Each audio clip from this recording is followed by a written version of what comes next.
This week on Face Off Hockey Show, we've made it another year. How the hell did that happen? I don't know. We'll talk about 17 years in the business. We'll talk about the new deals for the Ottawa Senators players that we're holding out. We'll talk about the trade of Jeff Skinner. Wow. Super Nintendo Chalmers must have really not enjoyed him. That's bad. It's not going to get any better. It's Face Off Hockey Show right now.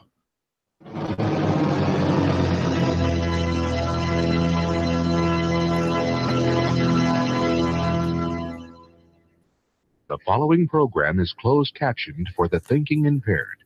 Choose your command. You have chosen the Face Off Hockey Show. I mean, hockey is my life. I've got on hockey underwear right now. The Face Off Hockey Show. With Scotty Waz. Sean O.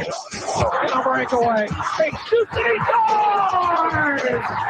There we go! And the P-Boys, Johnny and Mark with the C. Yeah, baby. You believe it not? Oh, yes! Here's your host for the Face Off Hockey Show, Scotty Waz. Welcome, ladies and gentlemen. We've done it again. We made it another year. 17 years, in fact. How about that? How about that? I am your host, as I have been since the 6th minute of the first show, Scotty Waz. I'm joined by the man who was the predecessor in the old hockey show as a host, Johnny P. Yes, that was where I learned how to start drinking during the show. Exactly. I got the Death family gave us something for the show. Did they?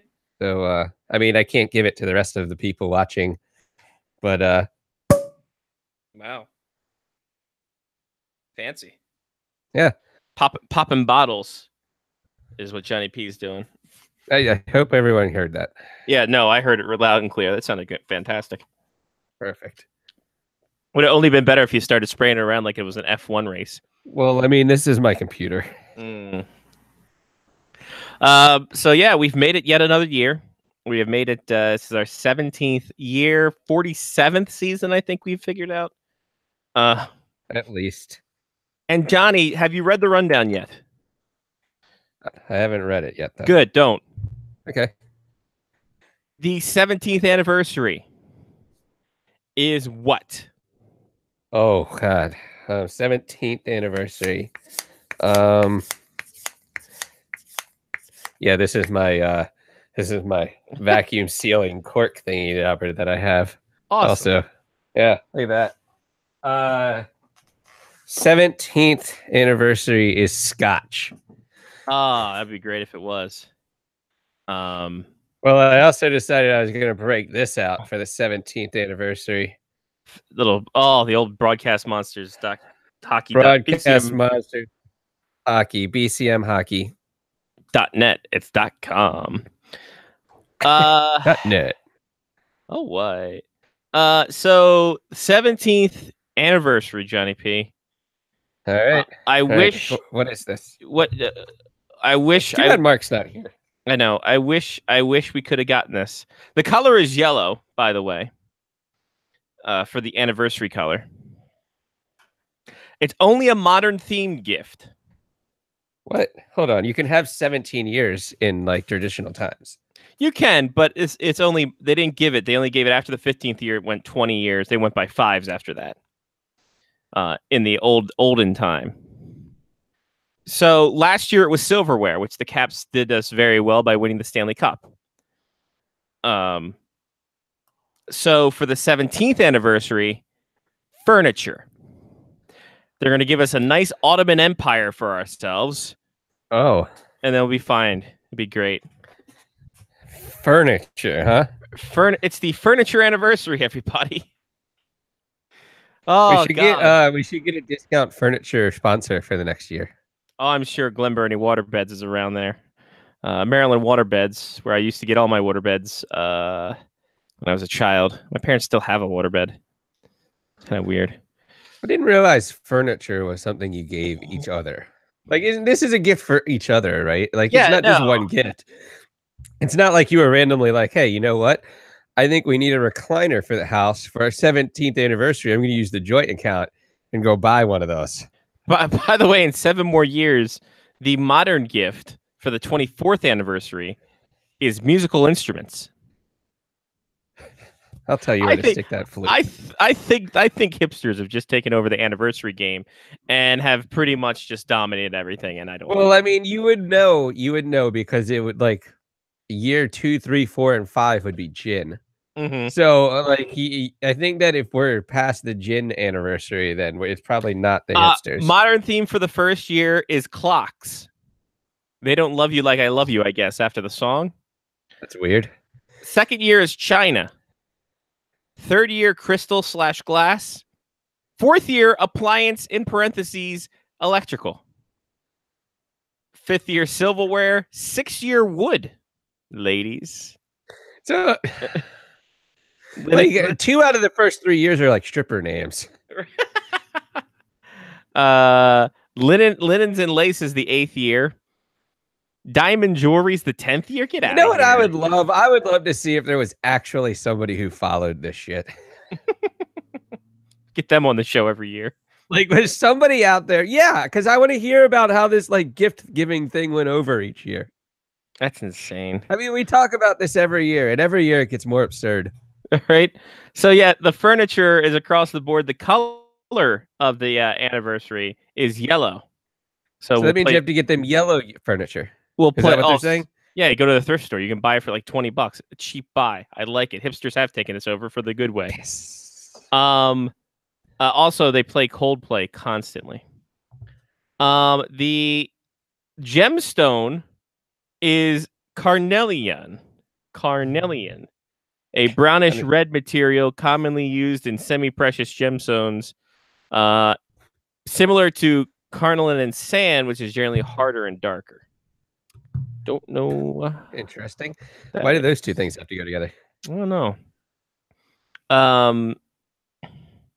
Yeah, it's used in necklace. Obviously, everything is in necklaces. What year's the Lego year? Huh? Was the 15th anniversary the Oyo anniversary? I think is that why? It's the 27th year is sculpture, so I'll put that up to Lego. All right. Also, they give you gift idea. This is from eternityrose.au. So they're Australian? Yes. Okay. Modern anniversary gift suggestions: jewelry incorporating an amethyst, pink, tourmaline, citrine, or alternatively a watch. That just seems like someone gave up. Yeah. Carnelian jewelry, a necklace, ring, earrings, blah, blah, blah. Flower-based gifts relate to this anniversary, including a red carnation. For example, plant perfume, scented candles, bouquet of flowers, art print. Furniture. New bed, coffee table, dining room table, bookcase. Or it doesn't say what type of furniture though, right? So like you could literally get any type of furniture, like any furniture. Or they ask for the yellow eternity rose, which of course eternityrose.com is selling this. Right, obviously. That's kind of weird though, because I was under the impression that the yellow rose meant friendship. The white rose was the one that was supposed to mean like eternal love. No, the white rose is the one who didn't let Leonardo DiCaprio on that little plank of wood, even though he had tons of states to get on. And she just let go. Somewhere. Sorry. Near, far, wherever you are, Leo, we still remember you in Growing Pains. So there we go. Interesting. Furniture. I would never have guessed that. Never would have guessed it either. Until I looked it up. I'm like, really? Furniture? Okay. Get a nice ottoman for myself.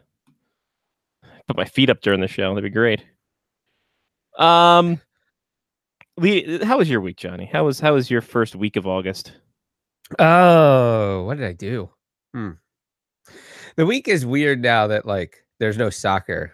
I'm not playing soccer this summer because our team kind of folded, and I'm not refereeing soccer this fall. So I'm getting a lot of the refereeing emails, but I'm not doing it. But instead, we went to Duclaw on Sunday, We had a little fantasy EPL draft. Hmm. So took care of that. Got some new players for my team. Picked up 4 new cases. Now I have 7 unopened cases of beer in my house, not including the stuff that's in my refrigerators. Mostly Duclaw. Right. I got a nice a double IPA 9%. Sure, that'll come out on the show at some point. Oh yeah. I mean, why wouldn't it? Sure. Exactly. One of these days it'll pop up. It'll be fun. So yeah, so got that. Outside of that, most everything was kind of tame. Not really anything going on. This coming weekend is going to be rough. I'm going to a children's birthday party.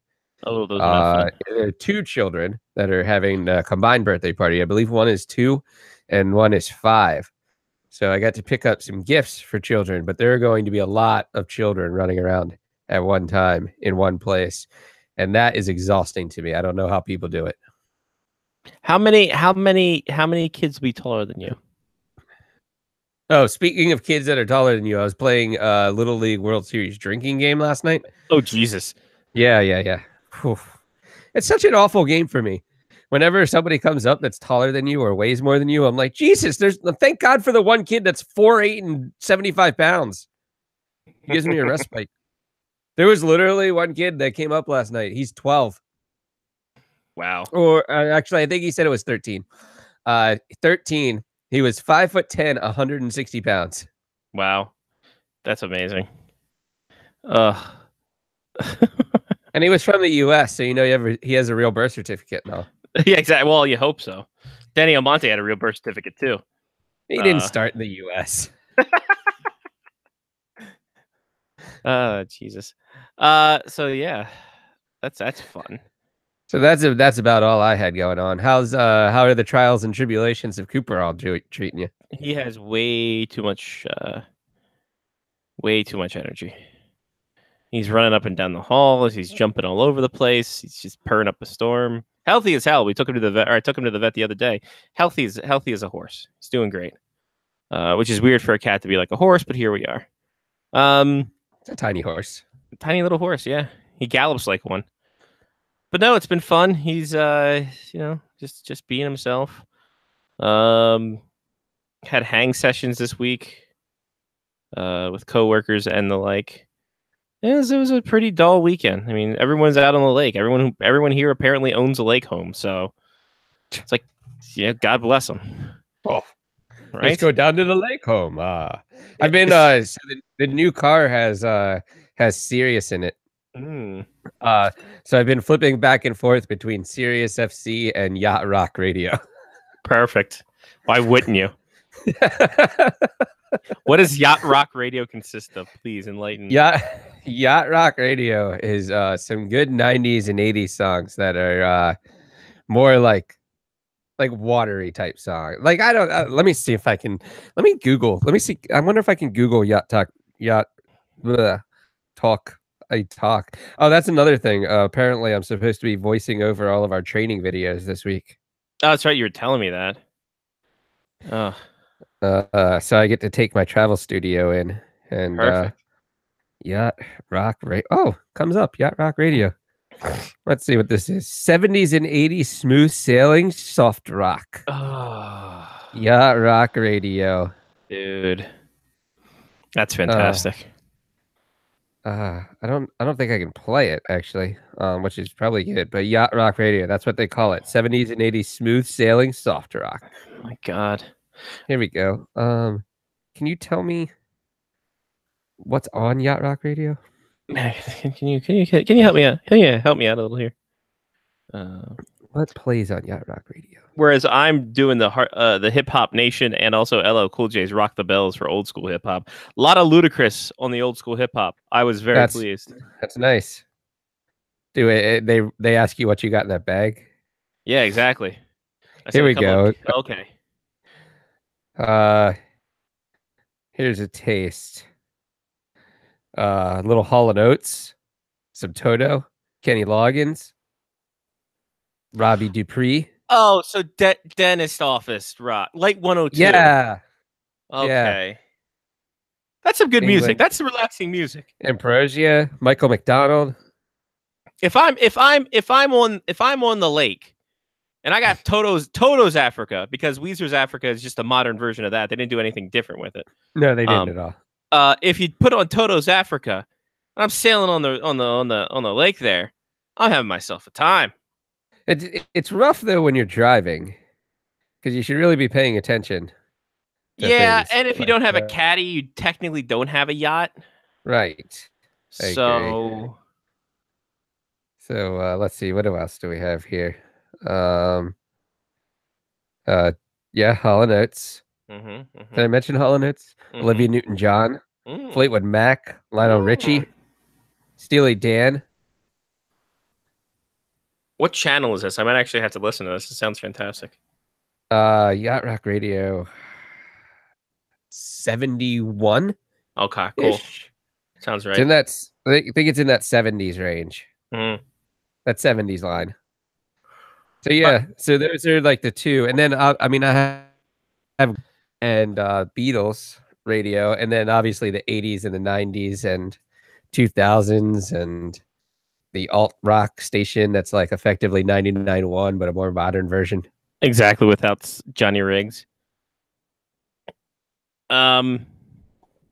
It's fantastic, but I kind of wish I didn't have to pay for it. Like I wish that if I spent enough money on a car, they would just be like, "Hey, here's Sirius Radio for the rest of your life. Thanks." So, Big Stan, funny story about my Sirius Radio. Obviously, it's a Big Stan situation. Obviously. So he wanted obviously he wanted the car decked out. He wanted it to the nines. He wanted everything. He wanted the backup light. He wanted the backup camera. He wanted the nav system. He wanted everything. The one that he wanted didn't have that. So what did he do? Somehow spun a deal where he gets a lifetime subscription to XM so long as he has that car. So there's a lifetime subscription in the journey that for what I know, don't have to pay for it. Don't know how. I don't ask questions. I'm just like, yes, sir, Stan. You better believe it. It's amazing, actually. So, I mean, it's fantastic. It's amazingly fantastic. I didn't know that. I didn't know that you. I wonder if I can go to Sirius and see. Do they still do the lifetime They thing? don't do the lifetime anymore. I didn't think so. It's monthly, isn't it? It's like Yeah. $30 a month, though, right? Is it? I don't know. I know online $7.99. I think it might be $14 a month. Check it. I mean, figure out if I use it enough in the next couple weeks. yeah, that's all I use now. Like I can't listen to fucking local radio anymore. I It's a see. disgrace. But Man, isn't we- it just the same set of songs all the time? On local radio, kind of. Well, on XM or Sirius also. Oh, sure, absolutely. Yeah. But I mean, it's the same as local radio too. True. Like it's not a big deal.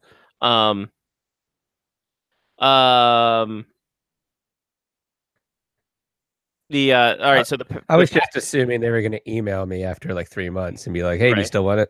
Sure. But no, like you get the same songs on Sirius XM, but like it's songs you kind of groove to and stuff like that. And on long rides, it's kind of annoying. But if you do like the But you retro can flip channels, channels. exactly, you can go to the retro channels. Like stand on that journey. We got 25 presets, so I just preset stuff and I do like talk. Isn't radio that every now and amazing? again. Also, Mhm. like there was a period of time where you had like 5 channels you had to choose from, Oh yeah. and that was all you could preset. And then you had to turn the dial in order to find any other channels. And also in this journey, I have the USB input, so I can just plug my iPod in. So good to go. Amazing So technology. here you go, Johnny. 17 years later, you can Right? do shit like this in cars. So XM, the Sirius XM, the company that didn't want us because of the lockout. Mostly music is the 80 plus channels. $10.99 a month. All right. And you get like commercial free music stations, but you don't get any of the premium stations or any of like the sports stuff. What? Yeah, the XM Select is 140 channels, $15.99 a month. The only thing you don't get is online streaming and video, and every NASCAR race, Howard Stern, and every NFL game. Those are what you don't get. If you go with the all access, 150 plus channels, plus streaming, plus video, $21 a month. Board. I don't know if I'm even in my car long enough to warrant paying $15 a month to listen to stuff on it. Because normally, I mean, the Amazon Prime, what would be fantastic is if I could figure out how to get Amazon Prime as an app on my Amazon Music? Yeah, like Amazon Music as like an app on my dashboard, because then that would be great. But right now what I do is I use it out of my phone through Bluetooth, and I can download like any music that I want to my phone, and I just start jamming. Like I've got like, I think it's 282 Beatles songs on my phone right now. Nice. And like when we go on road trips, like haphazardly, McCall doll, she takes over DJ because she doesn't understand the rules of the road apparently. Where Navigator just sits down and tells me when to turn. So she hooks up her Pandora to the USB. You mean where Navigator sleeps? Yeah, exactly. Navigate or the Johnny P navigation where it's just and then away we go. Are we going to turn anytime soon? No, we're on this road for 90 miles. I'm looking at paper printed out MapQuest directions. Hoping for the best. Anyway, so yeah, McCall just hooks up her Pandora or Spotify and just does it that way. I would do that if I don't have unlimited data though. I'm still on a limited data plan. Which, by the way, I can if I want it to be as bougie as I want it to be.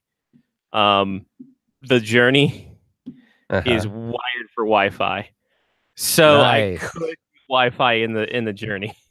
You could create your own Wi-Fi. Yeah. Then I could broadcast a show from New Jersey from it. You should, actually. I should see if Sean still has the FM transmitter. But it's back on the radio. Yeah. By the way, breaking news for the Face Off Hockey Show media faction. We will have a new show starting in September. It'll be called New show to the media faction. The Chesapeake Hockey Week, everybody. Yes, I've done it again. Your boy is coming in hot with a brand new podcast. It'll be a Maryland hockey-centric podcast with the amount of Maryland kids who are in professional hockey, the amount of Maryland kids who are going into U.S. development programs, who are signing in colleges, who are going to the OHL, who play in the pros. I think it warrants the attention. Also, on top of that, the Maryland Black Bears will be coming in this season to what the kids like to call the NAHL, the NAHL. And, of course, Stevenson University D3 hockey, University of Maryland Terrapins club hockey, Towson University club hockey, Naval Academy club hockey, UMBC club hockey, tons of club hockey to be had. And believe you me, thanks to our buddy Anthony, there will be a segment called Clutch and Crab. I don't know what it is, but it's going to be glorious. Fantastic. Chesapeake Hockey Week will debut. I'm trying to think because the Black Bears season starts on the 15th and 16th. Let's go. Chesapeake Hockey Week. Yeah. We're Maryland hockey, and you're not. Exactly. Love it. Shout out Chevy Chase, the city and the person. So Maryland hockey will probably start around early September, probably September 1st or 2nd. So that's pretty early September, about as early as you can get without going into August. So true. I've heard that actually. There's that. So yeah, big news. A third pod. We're back to 3 podcasts, everybody. 3 podcasts. As opposed to, and that puts me up to 4 podcasts total. Oh boy, I need to have a throat transplant. But think of all the stuff that you're doing cool research on. Yeah, no, it's really gonna make me pay attention to things now. So can't be slacking on that. Plus, it's like we've worked together for a really long time, because I think of things in NASCAR now, even that you guys have talked about. I saw that, and we're going to use that on the show this week. Yeah, so that you're to be fair, you're not wrong. It's Thanks. bullshit. Yeah, I think it's crap. Plus, okay.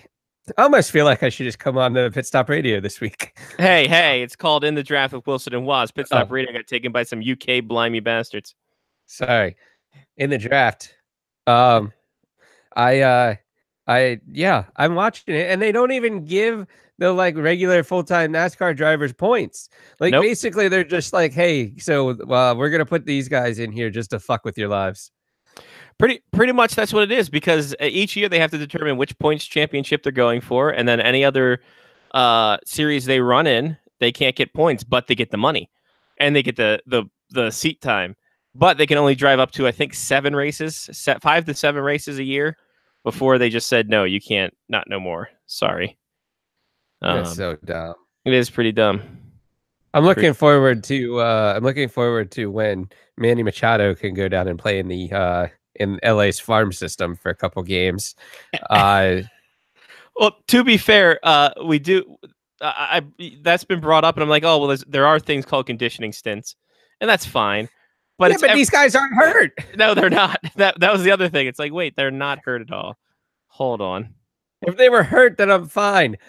Don't put them in a NASCAR until they're okay. I mean, I've seen Days of Thunder, so I get it. I get it. You want to make sure somebody's all right before you stick them behind a car again. I understand. It doesn't work when you're just like, hey, so we got this track that you're a god awful shit at. Hey, you want to race it twice in a weekend? Yeah, let's do it. I mean, and plus, I'm sure that you guys have already talked about this, but it gives a distinct advantage to teams with a lot of money as well, because the teams that don't have any money can't do stuff like this because they can't risk wrecking their car before the actual Sunday race. Well, it's 2 different cars too. Like, you have to make a specialty, because the cars that are running the Xfinity series are a completely different body model, engine model, everything from the cars that run on Sunday. I didn't even know that. God, that's just another stake in the ground. That's just another kick in the dick. Wow. What a dumb fucking thing. I mean you're not wrong. You're not wrong. It's got to be all marketing, right? It's got to be all marketing, because no one would come out on the Saturdays if here's the funny thing. The Saturday tickets are so discounted. Well, first off, no one's coming up for the Sunday races either. I was told that Watkins Glen was standing room only. I saw. Well, yes, because that's where the seats were. You can only stand around the park, right? Because there are seats. There are definitely grandstands that were empty. But other tracks, you can see how empty it is. The ratings are down in a big way.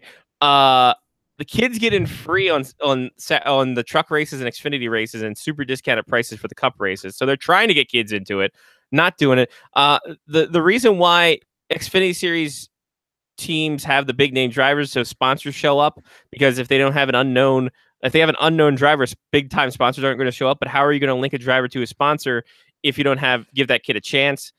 That's an argument that's been thrown out there.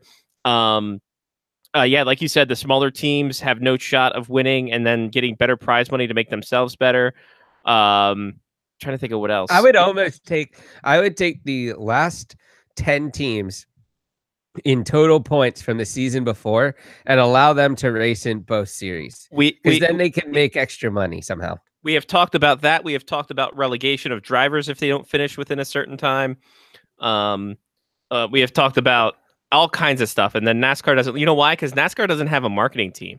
God, Johnny. It's like I know you guys, right? It's amazing. It's like you've listened to us banter on about this for a bit. And the funny thing is that their CEO got busted with driving while intoxicated, 2 times over the legal limit, as well as possession of a that's an extreme DUI. Yeah, possession of oxycodone. So. And it took NASCAR. This happened Sunday night. It took them 5 days to go ahead and put out a goddamn statement about it. You would think the guy who runs like a league of people driving cars would be smarter than that. No, like, hey, how about you pay somebody to drive a car for you? Mm-hmm. Yeah, you got money, dude. Have a fucking like Uber going. Random. Yeah. Well, Yeah.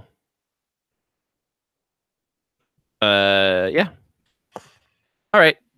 Let's get to some Patreon picks. Thank you, ladies and All gentlemen. In the draftshow.com. Patreon, we love you guys. Thank you very much for your contributions. You want to contribute, go to patreon.com/faceoffhockeyshow. You'd be like Angela, Brian, Chris, Damon, Ethan, Kevin, Mark, Matthew, Mitch, Pat. Oh, Pat is just watching us. Hi, Pat. PF Changs, Sean Leahy, and Trista. Wow, did I just... I just blew up a spot. Sorry. We'll edit that out in post.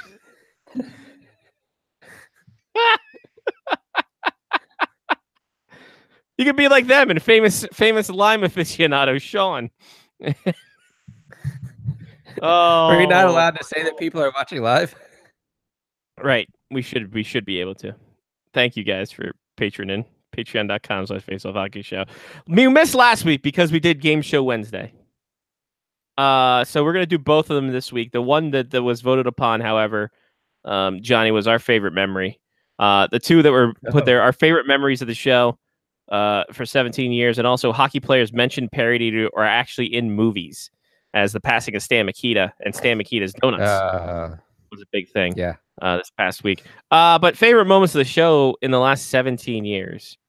You have anyone that stand out to you? The show itself. Yeah. Show proper. I mean, we've done some cool things like drafts. Like, I mean, we talk about that kind of stuff all the time. Yeah. I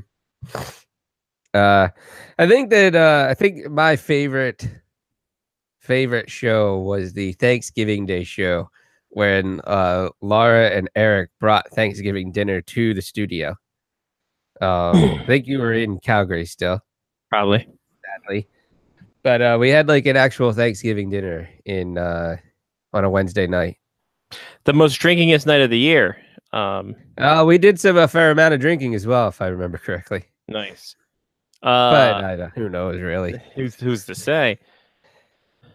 But that is so that's good. That's cool. Yeah.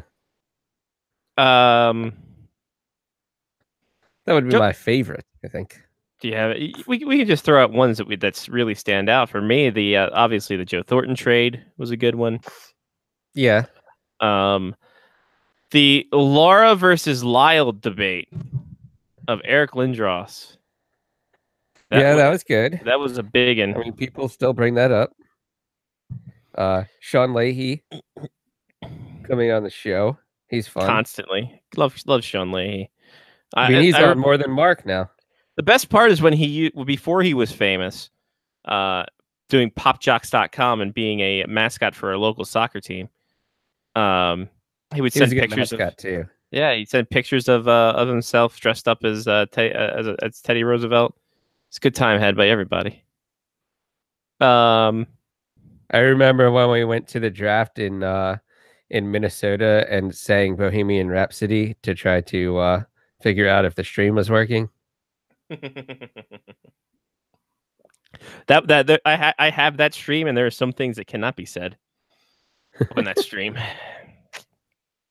I thought that I had some stuff on here in my Dropbox, but I guess I don't. The Ottawa draft show was interesting. Just the whole Ottawa weekend was a weird one. Yeah. I mean, it was good. Ottawa. It was fun. It was a fun one. It was looking back on that, we saved a lot of money by renting that house that was on the river, but we probably shouldn't have done that. That just called out, hey, everybody get drunk. And doing it so far from any kind of civilization also. Yeah, but that's where it was. That was where the house was that I found through the internet, and we didn't die it. I don't even remember how I paid the guy. I'm pretty certain that was before like PayPal. I might have had to mail him a check. $600 American for the whole week, though. Yeah, that's pretty good. In those times, that was pretty damn good. Oh man, Shevitz. Yeah, I'm trying to think of it. That's been Actually, no, I take that back. It was $600 Canadian. It was like $400 something that I sent him in American dollars. And that was for 7 days or 5 days? 7. Oh, that's not bad. Yeah, because I drove up to Ottawa by myself. 12 hours by myself, which is kind of ironic. Speaking of how we just talked about that, I fall asleep in cars. Right. It's interesting. It's very weird how you're able to do that with other people, but with yourself, you're fine. Well, yeah, well, I mean, I have to stay awake when I'm driving. Exactly. So they say. People tell me.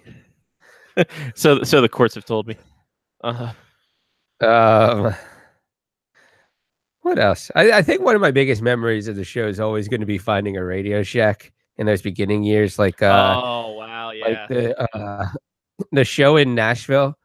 I still have that, by the way. It's upstairs. The show in Nashville when we went to the Radio Shack and we bought the phone that came with an extra set of wiring, and we wired the tiny phone that we had just bought through the phone that was in our room and then into the box that allowed us to the Excalibur box that allowed us to like set up to talk to Sean and everything.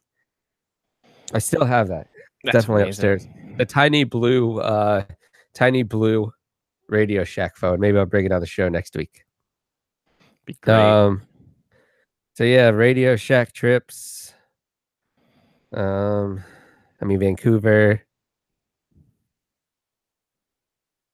Yeah, Vancouver was the interesting one because we found this random Radio Shack in a Chinese strip mall. Like literally everything in the place around it was Chinese culture. It was a Chinese supermarket. That was Toronto. Was it Toronto? That was when we got lost driving home because we didn't want to sit on the interstate because it was all backed up. And then we found a random electronics store in the Chinese strip mall. And we found the wire that we needed in there. Perfect. Now we do a place like that in Vancouver as well, but it wasn't totally like Chinese. The Toronto one was like all Chinese that we went to. Yeah. Huh. Well, I feel like a fool. Because Toronto was the year that we also went and watched the World Cup and paid a tab of like $20 Canadian for drinking for 6 hours. Oh, man. We've done a lot of fun things. We really have. It's been quite the adventure. I'm not going to lie to you. Met some people.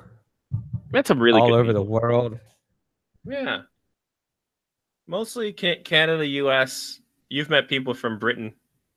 England, Australia. Australia, yep. No Russians have hacked us yet. Hey, but that make us more popular. Sure. There's some Scandinavian countries that listen to us. If I remember correctly, that we got an email at one point from a guy in Yugoslavia. No, where was it? It wasn't Luxembourg, but it was one of those like random, like Eastern European bloc countries. Nice. Romania, maybe? Maybe Romania. Romania. I had for like I think the first year of the show, I kept every email that we got. I put it into a Word document. Nice. It's like 18 pages of emails and pictures of Sean Leahy dressed as Teddy Roosevelt. We're going to have positive affirmations to ourselves. We're good enough, smart enough, and gosh darn it, people like us. I mean, we had our own radio show. Right? Which before the time, I'll drop my pen. Which before the time was, before everyone had a podcast. And I'm doing 4 podcasts now, for Christ's sake. Yeah. You would have had to slept in the studio to do that. Right? Sometimes I did, actually. Because those West Coast games would, just last forever. It's like, screw it. I got to be up here. They got to be back at 8 a.m. for some basketball tournament. So screw it. I'm sleeping. Like, they had a couch. There was a bathroom with a shower. Like, why would I want to leave? Yeah, the Crofton setup was nice. Crofton setup was probably the best setup. That was all on the Patreon stuff, though. Huh? That was all on our Patreon talk. Yeah, it was. So go to patreon.com/faceoffhockeyshow. You can help pick a topic and also hear about what the hell we've done with our lives. So The second pick was hockey players in movies or parodied in movies and stuff like that. Obviously, Stan Mikita passed away this yesterday, actually Tuesday, as we do the show. Oh wow.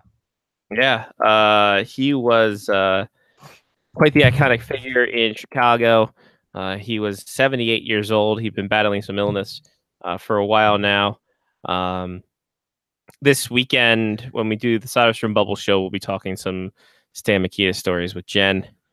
One of the first very prominent European players he was Slovak born but played in Canada. It was a hell of a thing for him. And Stan Mikita's Donuts is the most iconic thing you could think when you think Wayne's World, aside from the Chosen Land, Milwaukee. Yep. Yeah. Milwaukee. It's Algonquin. So, for God's country. the big thing is that Mikita was a guy who was adaptable and stuff like that. So he's a pioneer for his time. But he also pioneered for being in movies. That I guess that spurned Cam Neely for being Seabass in Dumb and Dumber. That helped a lot. Mike Myers doing the Don Cherry impression for the Mystery Alaska thing.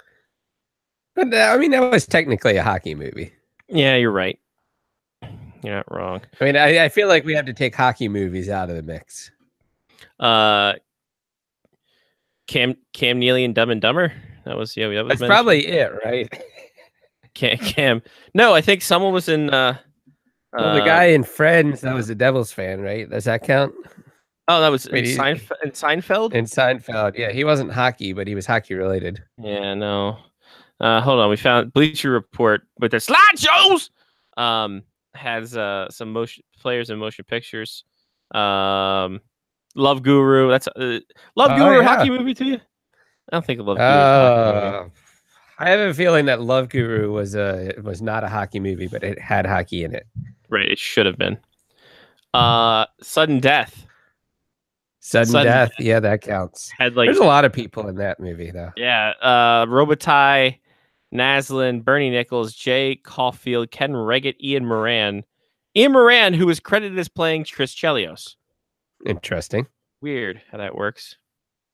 Con Air. They couldn't get Chris Chelios. That's true. Con Air. Who's in Con Air? You're never going to guess, because this man was also in Bad Boys, Forget Paris, and Trading Favors. Marty McSorley. Marty McSorley. He's close, right? Huh. Apparently, he was a background player. He was a criminal transport pilot in Con Air. He was the pilot. Wow. Yeah. That's stepping up. I didn't realize he could fly planes. Apparently not. I thought he was under contractual obligation to be within 3 feet of Wayne Gretzky at all times. Wayner was in it. Don't worry. He was a con. He was a convict. Apparently, in a movie called This Is 40, allegedly Matt Carl, Scott Hartnell, James Van Riemsdyk, and Ian LaPerriere were cameoed in it. Was that one of those? Random Seth MacFarlane? No, crap. What's the other guy's name? The guy that was in Superbad. Oh, Seth Rogen. Yeah, Seth Rogen movies. Let me see. This is 40. No, it's a Paul Rudd movie. Close. It's an Apatow movie. Okay. So Judd Apatow was the director. Obviously, he that sounds like a very Apatow title. So, man, wow, I'm wide awake. Yeah, no, you're doing great, buddy. I believe in you. It's like I'm in a passenger seat right now. Oh boy, yeah. So there's a lot more people than I thought have been in movies. Yeah, very interesting. A very interesting lot of people. I didn't realize that Marty McSorley had such an esteemed box set. Right. We should just watch it back to back, see if we can find him. There's zero chance. Like, you could tell me who he was, and I would bet that I couldn't find him. Sure. I mean, why wouldn't you? Everything I'm coming up with is fun facts about Slapshot, top hockey movies. Yeah. Not about hockey players in movies. Yeah. So, Nobody was in Men with Brooms. shockingly, no. I was surprised that an Easterner was not in there. It's amazing. Then there's a thing that's every Mighty Duck player ranked by greatness. This seems debatable. It goes very well into our next movie. Sean Weiss was arrested on DUI charges and drug possession. Who is he? He is Greg Goldberg, the goalie. Arrested. He looks like hot shit right now. Like, and I feel here's the plot for Mighty Ducks 4. right, exactly. Mighty Ducks 4. Goldberg real is not. Goldberg is. Oh man. Hey, Sean Weiss does not look great. So hold on. All right. So your boy, Scotty Screen Shares on the case. So this is, I think, the 25th anniversary or some shit of the Mighty Ducks, which I think was not too long ago. So here's what Sean Weiss looks like then. Looks good. Looks healthy. Looks great. Right? You'd agree? It looks like I feel like he kind of looks like what Andre would look like if I saw him, like if I met him in person. Wow, you're not wrong. Holy shit, that's funny. So that's what he is. That's a couple years ago. Here's what his mugshot was over the weekend. That's what he looks like now. Not looking too great. Really? Not looking too great. Looking pretty coked out. Yeah. Pretty methed out, because you don't go from this healthy man, full facial features, doing great for himself, looking trim. I like that. Yeah. Good to go from child fatness to that. To just emaciated, death, looks like a Colombian drug dealer. Like, doesn't look too great. Wow. Yeah, they're gonna have to write a different plot, I think, for Mighty Ducks 4. That's not going to be a children's movie. Yeah, no, this is definitely going to be like the Riverdale. How Riverdale is a different, darker take on Archie comics. So, have you watched Riverdale at all? No. Is that on the WB after Buffy the Vampire Slayer? It's on the CW, the old WB. Yes. Oh, okay. Remember when WB and UPN merged? Yeah. Right. Yeah. So there's that. Carolina's letting fans vote for their goal song, ladies and gentlemen. Oh, nice. They're giving the fans a vote, even though, let's be honest. We all know that even though they haven't listened to their fans in years. Oh, wait, what? Right. But here's the vote. The songs that you can vote on. I've only voted once. I should have voted more, because the one that I want, I need to have there. So the first one's called the Brass Bonanza Techno Remix. That sounds awful out already. Yeah. It's not great. Like, that right there is just like, hey, let's see if we can cash in on this shit. Oh, it's pretty terrible. Johnny, if I send you a link, you might be able to play these. No, you won't. Am I allowed to play them on the show? The Brass Bonanza one you'd be able to play. Everyone else, okay. Nope. The second one's... Yeah, but the other ones are actually songs we listen to. Right. The second one, Jump Around by House of Pain. Okay. Third one, Lithium by Nirvana. That's a different one. That's it. I feel like that's kind of like... Here's the best thing is they have a goal sound. They have a goal song going off, like they have the siren going off, the fans cheering, and then what the music would sound like over those fans. So that's good. That's smart. Yeah, and the lithium song is very slow. I don't know why that would get hyped. Party Up by DMX is the fourth entry. Okay. Okay. I could go with that. Y'all Gonna Make Me Lose My Mind Up in Here. That one's good. Y'all Gonna Make Me Lose My Mind. Uprising by Muse. Don't know that one. The Nights by Avicii. Well, Avicii died. Yeah. Thank you, Johnny. I'm just throwing it out there. Just throwing it out there. I couldn't. I bet you that if an Avicii song or a DJ Sammy song came on, I couldn't tell the difference between the two. That's true. Rock and Roll by Led Zeppelin. They have a lot of choices. My God. Yeah. Like, I feel like you should have just narrowed this down to like 4 and been like, okay, choose the. And the Led Zeppelin song is, I think, a Dodge commercial. So, but the last one. Hold on. Use that. I don't know. This is the last one. And ladies and gentlemen, I implore you. This is from your boy Scotty Waz. For podcast Waz. Four time. So here's how it's going to go. When the Carolina Hurricanes scores, the crowd cheers, the horn blares. That's a Carolina Hurricanes goal said by Ric Flair, and he woos 3 times. Woo! Exactly. After that, the only right choice, Johnny, for a Carolina Hurricanes goal and for their goal song would be what?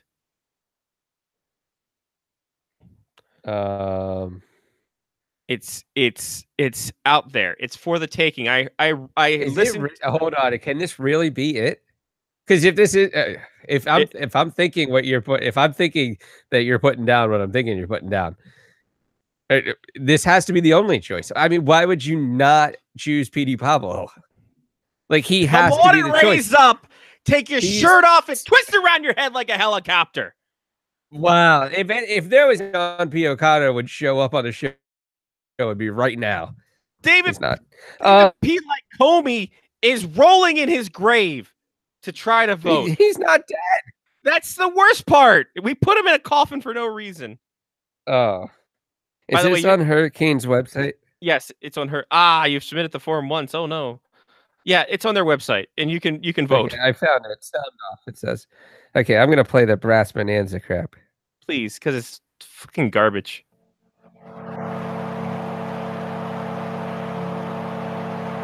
That's a Carolina Hurricane goal! Woo! It's good. I like the Ric Flair.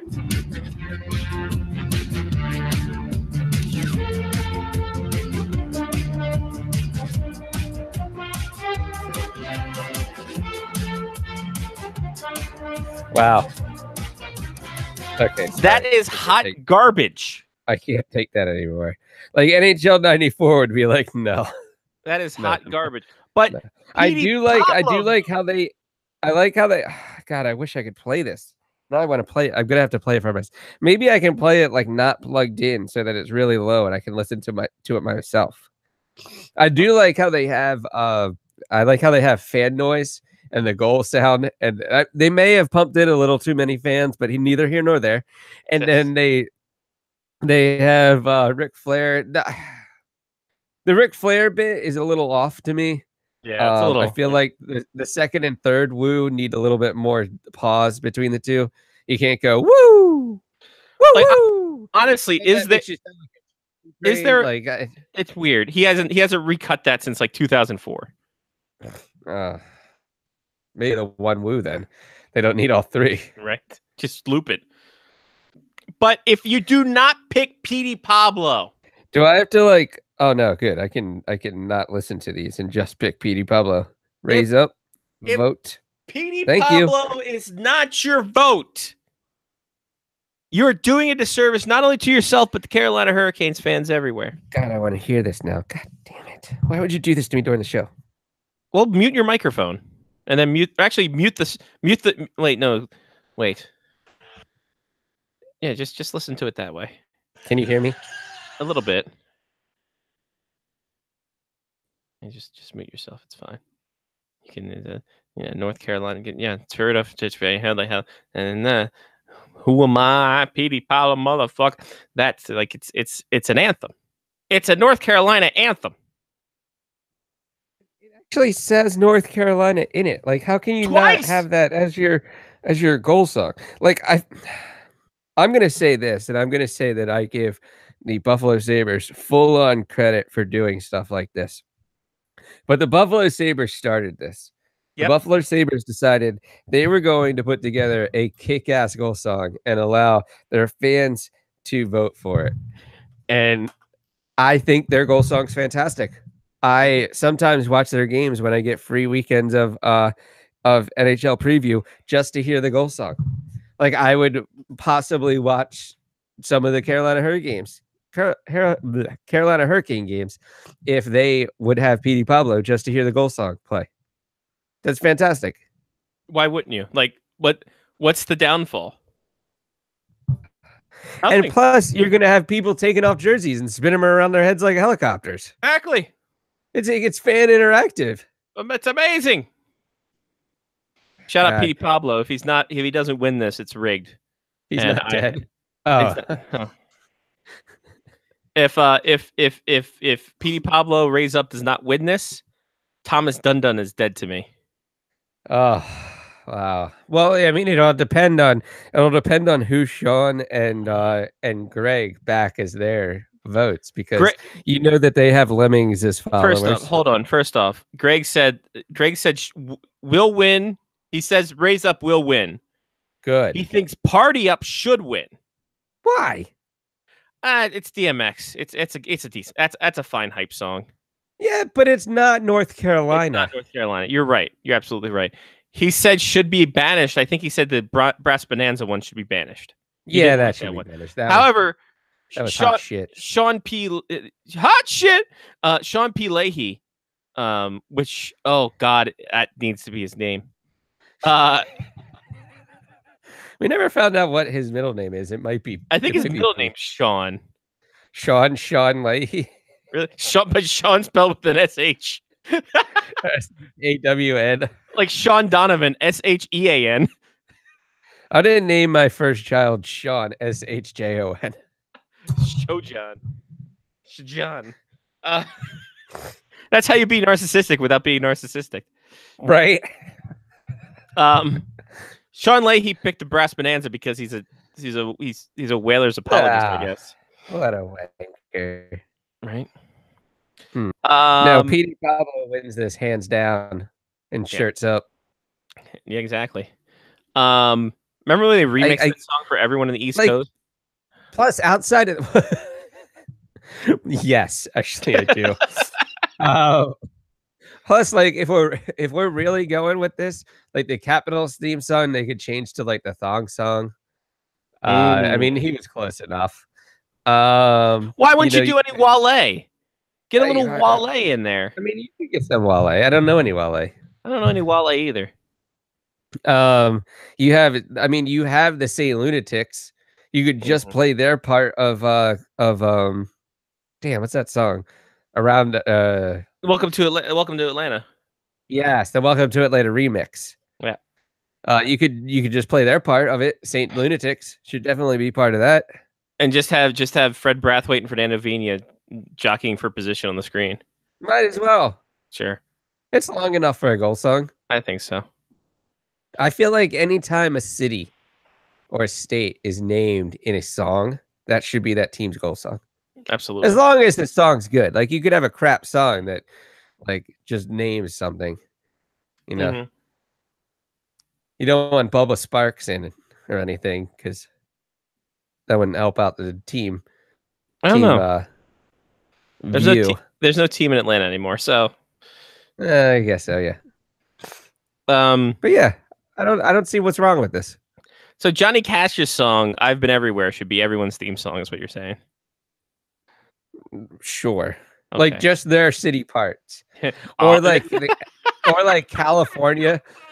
Or like California girls, that could be part of it, but it could like for like Winnipeg, it'd be like the Northern girls are hip or whatever. I don't really know. Here's what should be I think happening. it's probably on Yacht Rock Radio, to be honest. The California by Phantom Planet should be all three California team songs. One of them can choose Californication by Red Hot Chili Peppers. Oh, hold on. California Girls, Californication, and then California. Done. Okay. All right. And just missing is Katy Perry's song about California Girls. Yeah, that was the song I was thinking of. I wasn't even thinking about the David Lee Roth song. Oh, I was thinking that was about the Beach Boys. The Beach Boys song, yeah. The Beach All Boys right, well- remix. We have three different California Girls songs we could go Yeah. for. All right. Well, we'll go Katy Perry.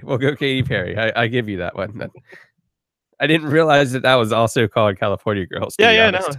But it's spelled with a U. California Girls spelled with a U. Oh, so it's a way different song. Yeah, way different. Way different. The video much different as well. Oh yeah. That's far different than the Beach Boys version with John Stamos. Yeah, exactly. The sniffling you heard is a man with allergies, and that's Lyle Richardson. Hi, Lyle. Thought I could sneak that in there. Yeah. John, people think it was Johnny. I'm sorry. Wow. They probably would have thought it. Probably would was have anyway. thought anyway. Didn't sell you out. Audio wise, they. My apologies. I'm a bit That's under the weather. This humidity up here is just knocking the crap out of me. But I will humidity is a bitch goddess, Lyle. Humidity is a bitch goddess. Oh boy, yeah. So, real quick, we get to. Lyle, are you going to go to the Hurricanes website so you can vote for P. Pablo as well? Please. Should I? Yes, Lyle, because for their goal song, Petey Pablo's Raise Up is the only one that has North Carolina in the actual song. Tells them to come on and raise up, take their shirt off, and twist it around their head like a helicopter. Oh, That is something the Hurricanes fans need. They need Petey Pablo and the Pablo Maniacs. I don't know if that's their name. the Pablo Maniacs. But they need him just dancing around. It'd be great for everybody. Sure. Was it the Goldberg looked like a Pablo Maniac, actually? Goldberg looked like some kind of maniac. Here it is. Okay. Coke maniac. Oh, yeah, let me jump on here right now. I'm doing this live. By the way, do not don't play the don't play it over the air. Bonanza. We can't. Brass No. Bonanza one's dog shit. Don't even play the Brass Bonanza for yourself. No, for no one. Techno remix. Well, no. Sorry, it's no. garbage. If it ain't the original, no, sorry. Well, say, all right. I will say that some older songs are good with techno beats because I was in Quebec at one point and they had the Beatles' "Let It Be" with a techno beat under it, and it sounded fantastic. How did that sound? Yeah. Let it be. I mean, it was great when you were in high school drinking for the first time in your life in another country. It was fantastic. It was a dance. It was a techno place. I went to a Quebec rave. And I've cast my vote for Petey Pablo Thank you. as per your request. You've done your due diligence, sir. We appreciate it. Of course. Couple of notes real quick before we get to Lyle's segment because there's a decent amount to talk about. Washington Capitals hired Scott Arniel and Reed Cashman as assistant coaches. Scott Arniel, formerly a head coach for the Buffalo Sabres, I do believe. I think so. Yeah. Scott Arniel. Yeah. Let's check his bio and see. Let's check his references. Check we got it, his yeah. resume right here. Let's check his references, see if he's get what it gays. Okay, here we go. Oh, he's well, he's he's a Canadian retired professional ice hockey So player. here's his resume. I have it right here. Head coach of the Columbus Blue Jackets from 2010 to 2012. Yeah. 5-year assistant coach of the New York Rangers under Alain Vigneault. You are missing something else very, very important, sir. What's that? This man also has 730 NHL games under his belt with 338 points. I He really played- Can you name the teams? He played well because I'm looking at him right in front of me. Oh, Winnipeg yeah. Jets, your Buffalo Sabres, and the Boston Bruins. That was between 1981-82 and 1991-92. So 11 seasons. It was also in a- the NHL. player assistant coach for the Houston Aeros of the IHL in 95-96. Yes, and he played for such diverse teams as the Maine Mariners, New Haven Nighthawks, the San Diego Gulls, go Gulls, the Houston Aeros, the Utah Grizzlies, because we are all also Bears, and the Manitoba Moose. There you It's weird that he played basketball for that 1 year. go. Yeah, I know, right? Yeah. Reed Cashman, former assistant coach at Quinnipiac, promoted to associate coach in his final year. Then last 2 seasons as an assistant with the Caps affiliate in Hershey. We are also Bears. Hashtag it. So Oh, nice. There you go. Didn't Hershey's coach leave also? he got fired. Yeah. He got Troy shit canned. Yeah. Troy Mann is no longer the man in Hershey. 2 ends. Yeah, 2 N's. I don't even know who Hershey's coach is now. I know there's something. Freddie Cassivi, that'd be great. That'd be fantastic. Actually, Who is their head coach? Coco the Bear. Nope, sorry, that is their mascot. Spencer. TBD. Oh, hold on. Wait a minute. How can this be? Spencer Cadbury is the Hershey Bears coach. Oh, Spencer really? Cadbury? Sorry. Oh, how pretentious. No, well, Cadbury eggs. We can't have that in Hershey. I Yeah, don't that's have messed up. Cadbury chocolate in Chocolate City, Yeah. and I don't. Unless mean there's Washington, some kind of DC. weird like conglomeration, like there might be a weird monopoly thing going on that we don't That know could about. be so. Hold on. What's that? I don't know how to speak the English language. It's Carberry. You can't eat Carberry. I'm being told by my wall that it's Spencer Carberry, not Cadbury. Although that'd be hilarious if it was Cadbury and Hershey. And then everyone thinks it's a merger and everyone's buying stock. And it's just, no, it's a minor league hockey team named a coach. You peasants. So there you go. Spencer Carberry, also head coach of the South Carolina Stingrays. So he's moving up the charts as well. Also, finally, the Arizona State Sun Devils announced, first off, probably one of the worst teams in Division I hockey. Oh, but this was fantastic. I saw this. Lyle, how many uniform combinations do you think is too many uniform combinations? 3. So 3 uniform combinations is the right amount or too many? Okay, I would say that's too many. 3 is too many. What if Too many. What if we added 69 combinations to that? Well, what if I told you the Arizona Sun Devils and Adidas just had enough gear laying around to have 72 different jersey combinations in the? They can go a whole year with that. But combinations, Lyle, we're talking different helmets. They have 4 Helmets, different gloves. helmets, 3 jerseys, different pairs of gloves, different shells do for we the have freezers, images of different the- socks. Do we have images of this? Oh, Lyle, Well, there's your Yes. video. I got video proof. Uh-oh. Oh, And if we go Jeez. to the Scotty screen share, so we're gonna need everybody to be decently quiet. seizure-inducing. We need everyone. We're gonna be quiet on the set here.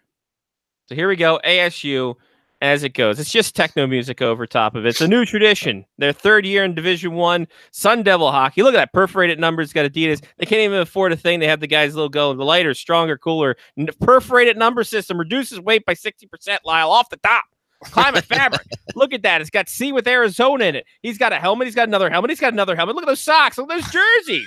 Look at that. It's fantastic. Look at all those gloves. He's got the devil right there. Perforated numbers, perforated jersey. Here we go. 2 jerseys, 4 helmets, 3 pants, 3 gloves. That's right, ladies and gentlemen. You total that all up. That is exclusive gray elements. It's got exclusive gray elements. It's exclusive to the gray. Ladies and gentlemen, you add all those up. You have, that's right, you guessed it, in your math alone, 72 different uniform combinations.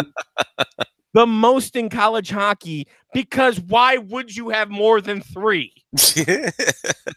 Why would you? They got the red glove, the exclusive gray, and the black, and then they have the red jersey and the white jersey, and then they have the maroon jersey and the white jersey. Then you have the maroon helmet, the white helmet, the yellow helmet, and the exclusive gray helmets. Like, you know what's amazing is that they only have 2 jerseys and they still have Yes. 72 combinations Yes. somehow. Yes. How in God's name? Well, they all. Like, this how also did they doesn't not show- have an exclusive gray jersey? What This the also flying doesn't show hell the- went wrong? This also doesn't show like the 3 pant combination they have. Yeah, So you I add the saw that pants too. into it. I can't wait until that one player has 3 different pairs of skates too. One an exclusive gray. If he doesn't have an exclusive gray pair of powers, then fuck that shit. I'm out. Exclusive gray. My God in heaven! So If their Twitter combination, if their Twitter account doesn't tell you what combination they're playing in every game, they don't even play 72 games a season. no, they play 48 games a season. They can go almost 2 full seasons without wearing the same fucking uniform combination. Like honestly, You know like how awful it is. How awful is it to break in multiple pairs of gloves? gloves are fine. Gloves aren't that bad to break in but the thing is they know what uniform combination they're going to be wearing, so they can break in the gloves during practice. Are you sure? Yes. Do you think they have to carry all these different uniform combinations with them? Oh, I'm sure they do. That'd be great. But they have an extra bag. They have to carry 2 bags, one with all 72 combinations of uniform combinations, and one with their gear. They're already traveling the longest distance outside of Alaska. They're traveling the longest distance in the continental U.S. to a game. But the interesting part is this, in that, these kids practice during the week with the gear. That UND has 2 different pairs of pants that they wear. They wear black helmet and black pants on the road, and green helmet, green pants at home. So you kind of adjust it. I'm sure if they have shells, they just put the shells over top of their regular pants and then go from there. But they are god fucking terrible of a team. Like, this team is awful. I mean, God bless them. They got it. I'm gonna throw out the really weird part of this combination at this point. This is Adidas doing this, right? Yes. Oh, I can't wait until the Washington Capitals have 72 jersey combinations next season. Oh, Johnny, they have 3 pants already. You got the red stars and stripes. You got the blue stars and stripes. You got the navy blue you got now. You got 42 different jerseys you can choose from, including the not even talking about a solid black jersey for the Capitol Dome jersey coming back. We're good to go. By the way, let's make it happen. Every single game for Arizona State is a non-conference game because they are they don't have a conference to live in. Last season, Arizona State, their second season, or their third full season as an independent in the NCAA, 8-21-5. Oh, 8-21-5. They have 21 total wins in 3 seasons of Division I hockey. They have 62 total losses. They have 5 ties, but they have 72 jersey combinations. So, ladies and gentlemen, by and large, the more jersey combinations you have, the better you are as a team. So here's the interesting part, and what a lot of people didn't realize was that in the bylaws of NCAA hockey, going into the 2018-19 season, the 14th tiebreaker is actually combinations of jerseys. So if you get past wins, losses, points, wins against the same team, goals for, goals against, goal differential, the coin flip, if that just happens to land like on an edge, then you go to combinations of jerseys. They'd lose the freaking coin. That'd be great. All right. Also, we have a list of top Mighty Ducks players in the movies, top 19. And actually, you know what would be fantastic? The Twitter account should ask you the day before the game what you think the Arizona Sunhawks hockey team should wear in their game that'd be tomorrow. amazing. Yeah. Let the fans decide. Oh, yeah. Arizona State Drunken Student Union. They're going to... Yeah. Hey, live life on the edge. Lyle, I'm sorry. I don't think show us your tits is a good jersey combination. I vote for anything exclusive gray. Yes. Exclusive gray. Christ, like seriously, exclusive gray. Oh yeah, there's not. Well, just it's exclusive to them. Exclusive. It's definitely exclusive to them and the Vegas Golden Knights. Right? Yes. Because I guarantee you, it's the same gray. Yes. Hey, speaking of the Vegas Golden Knights, Lyle, how do you feel about Summerside erecting a statue for Gerard Gallant? Why not? Actually, they should erect 2 statues, one for Gerard Gallant and one for McLean. Yeah, why not? Well, he'll erect his own because people don't know where he lives. But no, Lyle, did you hear about this? Have you heard about this? It could be a real thing. Is it a statue taxi out front with Gerard Gallant getting in? How does this work? Statue baggage. Gordy Whitlock, the city councilor of Summerside PEI, proposed commissioning a statue that would pay tribute to the hometown hero. Another suggestion was to rename the street that Gallant grew up on to Turk Street. I think that probably I think the stands. last one's going to be the one that they go Yeah, with. that's the one that's going to sail through. A statute, yeah, no, because I'm just pulling this up now here actually because it only just came out on the just very recently earlier today, and I think okay, he's leading strong because he wants to commemorate Turk, something to help commemorate him. So you lead strong with the statue in order to get what you're actually going to get, which is to get a street named after him. Pretty sure you get a street named after him anyway. I don't think it's going to be a big deal. Yeah. Also, Wayne Gretzky is now the global ambassador for the KHL Kunlun Red Star. Because why not? Sure. Well, Gretzky's still trying to make up money lost from the NHL. Oh, yeah. Yeah. Also, it could help them with the 2022 Olympics. Hey, wait, there's an NHLer who's the most famous NHLer. He's hanging out with the KHL guys. NHL players in the Kid Olympics. Here we go. Oh yeah. All right, Lyle. Let's get to the meat and potatoes of everything. One man who will not be listening to Petey Pablo's raise up this year when they score a goal is Jeff Skinner, as he was traded to the Buffalo Sabres for Cliff Poo and some prospects. I remember That's interesting because I read that, we all right? giggled at the 2016 draft when they selected Cliff Poo. Poor kid. So I read that, right? And I thought that you were talking about positions. I was like, oh, so they got a center and hold on, what's a poo? What's a poo?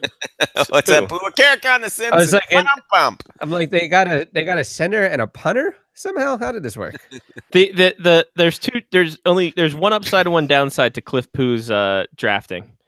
The upside is that he was drafted 69th overall, which is nice. The downside, he wasn't picked in the second round. Number 2 for Poo. Yeah. Nailed it. Ladies and gentlemen, 17 years. Still going strong. Oh, still going Jokes strong. all over the place. I love the potty humor is still around. I think that's actually the 18th anniversary. The potty humor will never leave the show. No, it will never leave the show. Oh, that's what I forgot to include. Lyle, did you see this? This is the original broadcast monsters.net No, logo. that's CMHockey.net. That's impressive. CMHockey.net. I That's still have impressive. it. I'll probably drop it tonight and break it. But, I still have it for right now. There's video. Yeah. Evidence. By the way, speaking of poop, I got a squatty potty. It's fantastic. So Jeff Skinner leaving. Yep. We are in full tailspin mode. It seems like with this Carolina Hurricanes team. Like I appreciate the idea of a rebuild. Mm-hmm. All at once, though, is a little much, right? Well, I don't blame them for I understand why they moved Jeff Skinner. I mean, he's going to be an unrestricted free agent next summer. He's going to walk. He's going to be gone. Even if the Hurricanes actually improve and made the playoffs this year, he's a goner. He's gone. And they wanted to get something for him, and they wanted to move him out quickly. They were kind of limited with what they could, where they could send him because he had a full no movement clause. There was only a handful of teams he was willing to go to. And of those teams, I guess Buffalo was the only one that made a serious offer, or if you want to call it that. I have to think that was the only real offer that they could get. I think that maybe the other teams on his list, whatever they may have been, just either didn't have the cap space to take him on, or they were, listen, we've already got plenty of good forwards. Thank you very much. We're set. If you're willing to talk defenseman, which we will momentarily, yeah, we could do that. But but Buffalo was on his list. Buffalo made that offer, and I guess they felt that was the best one. The thing for me is, you just gave up a 3-time 30-goal scorer, and you didn't get anything back that's going to help replace that offense. Not a thing, at least not for this year. Maybe, and you look at the draft, because before this deal went down, the whole thing was, all the speculation was that the Hurricanes wanted either a scoring forward in return or a first-round pick and a promising young player, like young roster player in the deal. That was the whole speculation.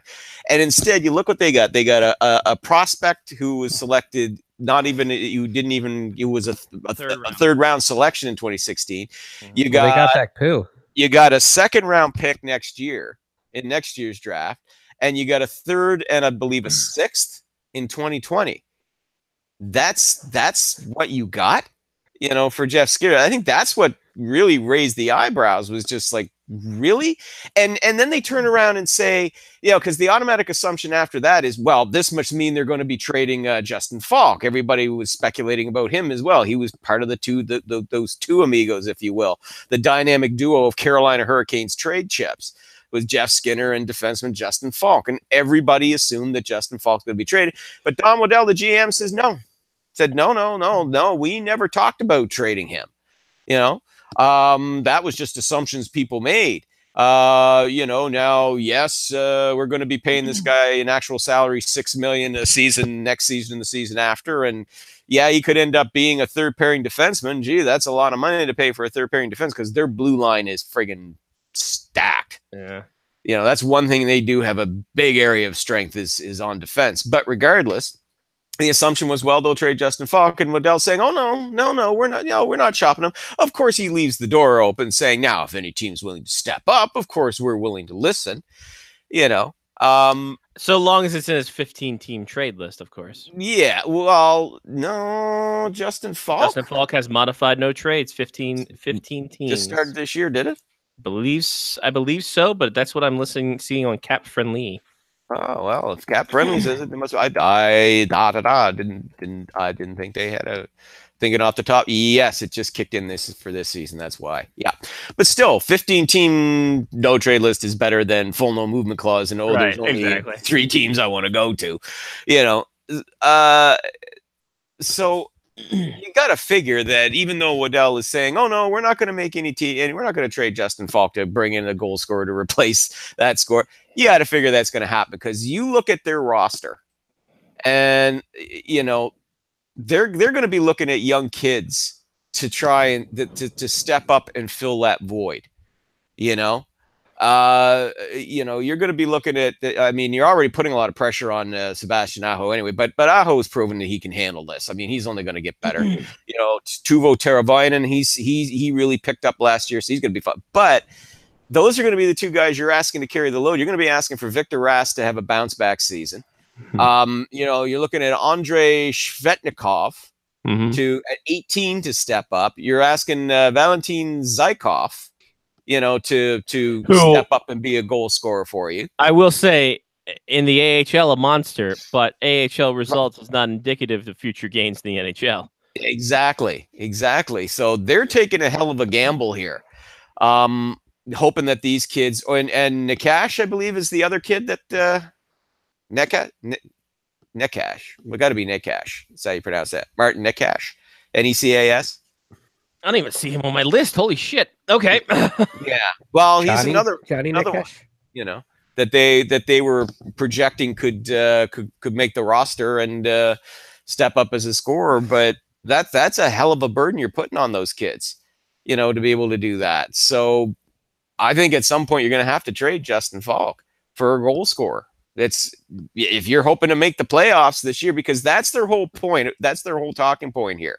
They didn't really gut the team. They didn't really. They shifted things up, but they got a lot of props for that trade with Calgary. Getting Dougie Hamilton, that's a significant get, bringing him in. So, that deal was considered a good move on their part, but you've got an already well-loaded defense, and now you've just traded away one of your few proven 30 goal scorers.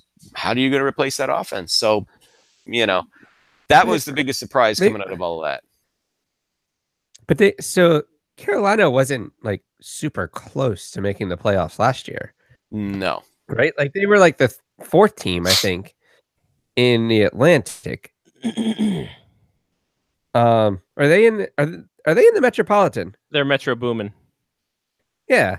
So they were like way down in the Metropolitan. Well, they actually at one point there last season, I mean, they were kind of up and down a bit there. At one point, they were actually in striking distance of a playoff berth, and then the bottom fell out. So Neckish. Yeah, it's trying to pronounce that name properly. But anyway, you got Svechnikov, who's an 18-year-old kid, brand new. Martin Neckish that you're bringing in. Valentin Zykov. Mm-hmm. And, I'm looking at these line combinations here now. If, Zykov and Svechnikov alongside Aho on the first line. Michael Fierland and Neckish playing alongside Teravainen on the second line. And so you're dropping Jordan Stahl, Justin Williams, Brock McGinn to your third, and Jordan Martinook, Victor Rask, and Saku Malalainen on your fourth. So, well, the team will be decently fast. A lot of speed. This is going to be the greatest AHL team ever. But for Buffalo's standpoint, Jesus, that's a steal. My God, that's a steal. You didn't have to give up a first-round pick. You didn't have to give up one of your good young roster players to get a proven 30-goal scorer who wanted to come to your team. Yeah. I think that was a big thing that floored everybody. Was like, wait a minute, he agreed to waive his no movement clause to go to Buffalo? And you know what, with this, Lyle, Mr. Jack Eichel gets a winger. Oh, big time. Boy, howdy. That changes the equation significantly. Well, because initially the whole thing was, Kyle Opozo was supposed to be his winger. And as we all saw, that didn't work out at all. So they've had some success with Sam Reinhart there, but they really didn't have any real guys there to play alongside of him. Now, so when they traded for Connor Sheary from Pittsburgh, the thinking was, he'll go on Eichel's line there because he's got good speed. But forget it now. Jeff Skinner's going to be there. Yeah. And now, finally, he's got a proven goal scorer in his prime, to skate alongside him because he's 26. Yeah. And he's got somebody who can keep up with him. Yeah, he's got. Jeff Skinner's got terrific wheels. He's a terrific skater. Yeah. So I think for Buffalo, the moves that they've made this summer, I will be very surprised if they don't at least make a serious push to be a playoff contender this year. They still might be on the outside of it because I got questions about their goaltending and their defense. But I think with an Eichel and Skinner. And Reinhart, because Reinhart really picked up his game in the second half of last season. Yeah. His numbers really perked up after the second half. So if he's finally getting his shit together consistently, that first line could be dynamite. And let's be honest here, how much is Rasmus Dahlin going to help out offensively? Because I mean, you look at how dynamic this kid is in his tapes and stuff. Is that jump going to make the transition to the NHL? And if it does, how if he is a big contributor to your offense, do you have to wheel him back and have him be more defensively responsible? Well, for the time, from the pairing matchups I've seen, I mean, everybody's dreaming of twin Rasmuses on the top line with him and Ristolainen. But what I'm seeing is, I think they're looking at, if he does make the lineup, they would probably pair him with Zach Bogosian on the second pairing, which I think would make sense. Bogosian would be more drop back, more defensive role, and that would allow Dahlin to kind of freewheel a bit if he needs to. Again, he's got to prove that he can he's good enough to make it right now. But Jesus, I wouldn't rule that out, not by a long shot. So if you get him in there to add that, as you said, that extra pass out of the zone, that extra measure of speed and skill on the back line, oh man, now you got to talk seriously about Buffalo. At least showing some significant improvement. Again, I got some questions about their goaltending and their defense, but that first line will be dynamite. Hey, listen, last year Taylor Hall carried the New Jersey Devils on his back into the playoffs. Okay, with all due respect to Kincaid, the goaltender, but and Nico Heischer had a terrific rookie season too. Props to him, but that was Taylor Hall. And 2 years ago, it was Connor McDavid carrying the Oilers into the playoffs. So it's Jack Eichel's turn to shine. I mean, we've been waiting for him to have that big breakout, and the reason why he didn't was because of injuries the past 2 seasons. But you could see when he was healthy. I mean, this is a proven game breaker. This is a guy who he just needed to have, the right winger, and I think he's got it now. He's a left winger. Oh. I hate myself. I told you I'm tired and not feeling well. Anyway, that's my excuse. I'm sticking to it. But anyway, with Skinner on that first line with Eichel, maybe this is going to be Eichel's real breakout 80+ point season, and maybe he carries the Buffalo Sabres into the playoffs. Would be I'd interesting. be all for it. Make it happen. I'll break out my Dominic Hasek jersey. There you go. There you go. There it is. You said we were going to talk about defensemen in a minute. Was that just the Buffalo Sabres? That was Okay. that was the Justin Falk, and then the Falk. Falk. Falk Yeah, off. it was funny because we were talking about the Sabres, and I almost asked who was the Sabres goalkeeper. Good old Carter Hutton. Linus Ullmark. Got Wedgwood's back there. Jonas Jonas Johansson. But people are like, oh, but Carter Hutton, no, he had a great season last year. But Lyle, why can't we get this kid up in the roster? Ukko-Pekka Luukko-Kanen. oh man, UKKO-PEKKA LUUKKONEN. Ukko-Pekka Luukko-Kanen. E-I-E-I-O. There'd be a run on Hughes if like 8 people got his jersey. There's a run on K's in that name. Good Lord. Wowzers. That'd be That would help if he bought a I Val, want though. that kid to make the NHL now. Oh, I want that kid to make the NHL. Yeah, he is just signed an entry-level deal, so he's doing great for himself. Mm. Talking about signing deals, John Gibson. Oh, Couple more years with Good Morning America. I'm so glad for him. wow. All this time. No, so what is it? 8-year, $51.2 million. Yeah, the big money. Here come the money. I'm not even worried about money. I'm worried about term. That big term. Yeah, but he's 24, going That's on still 25. big term, though. But that deal carries into 33. He is entering his playing prime. My only concern, I think maybe the reason, correct me, I'm going to make an assumption here that the reason why you have a concern with that term is a little thing called injury history. A little thing called injury history and a little thing called, hey, long-term contracts for goalies don't really go that well. That's my TED Talk. Long-term. Welcome to my TED Talk. Listen, John Quick hasn't been that great. Sure, injuries have a problem, but that's a lot of deals. Henrik Lundqvist was good for a while, but with his was age though. His was age. His was age though. Yeah. Lundqvist, he was what, 30, 31 when he signed When he came that? into the league, And you're going, what the hell were you thinking? Well, was it Bobby Lou? Speaking, Go ahead, John. I was gonna say, speaking of birth certificates, I mean, he's way older than what we think he is. I'm sure. Yeah, He went to the Johnny Bauer school of age admission. How old are you, Henrik? Yeah. I'm only 31. Yeah. No, but you look 39. No, 31. I'm a very good. And let's look at it this way too. The Ducks pipeline ain't that great for goaltending. No, it's not. What used to be his strength is now, Yeah, not really that great, boss. So I mean, you got finish. So you can understand what. But Bob Murray, they made the commitment. They say they believe in him, and it's not like they that they were negotiating because this guy was in danger of getting an offer sheet or he's a year away from unrestricted free agency. It was like, no, hell, yeah, you're a year away. Here you go. Happy wedding. right, exactly. Yeah, on his wedding day. Here you go. Sign this. Here's your wedding gift from the Ducks. Congratulations, honey. It's $51 million. Also remember Roberto Longo backed a truck up at his wedding and was like, here you go. Oh, hang on. Is that a front loaded deal? Hang on.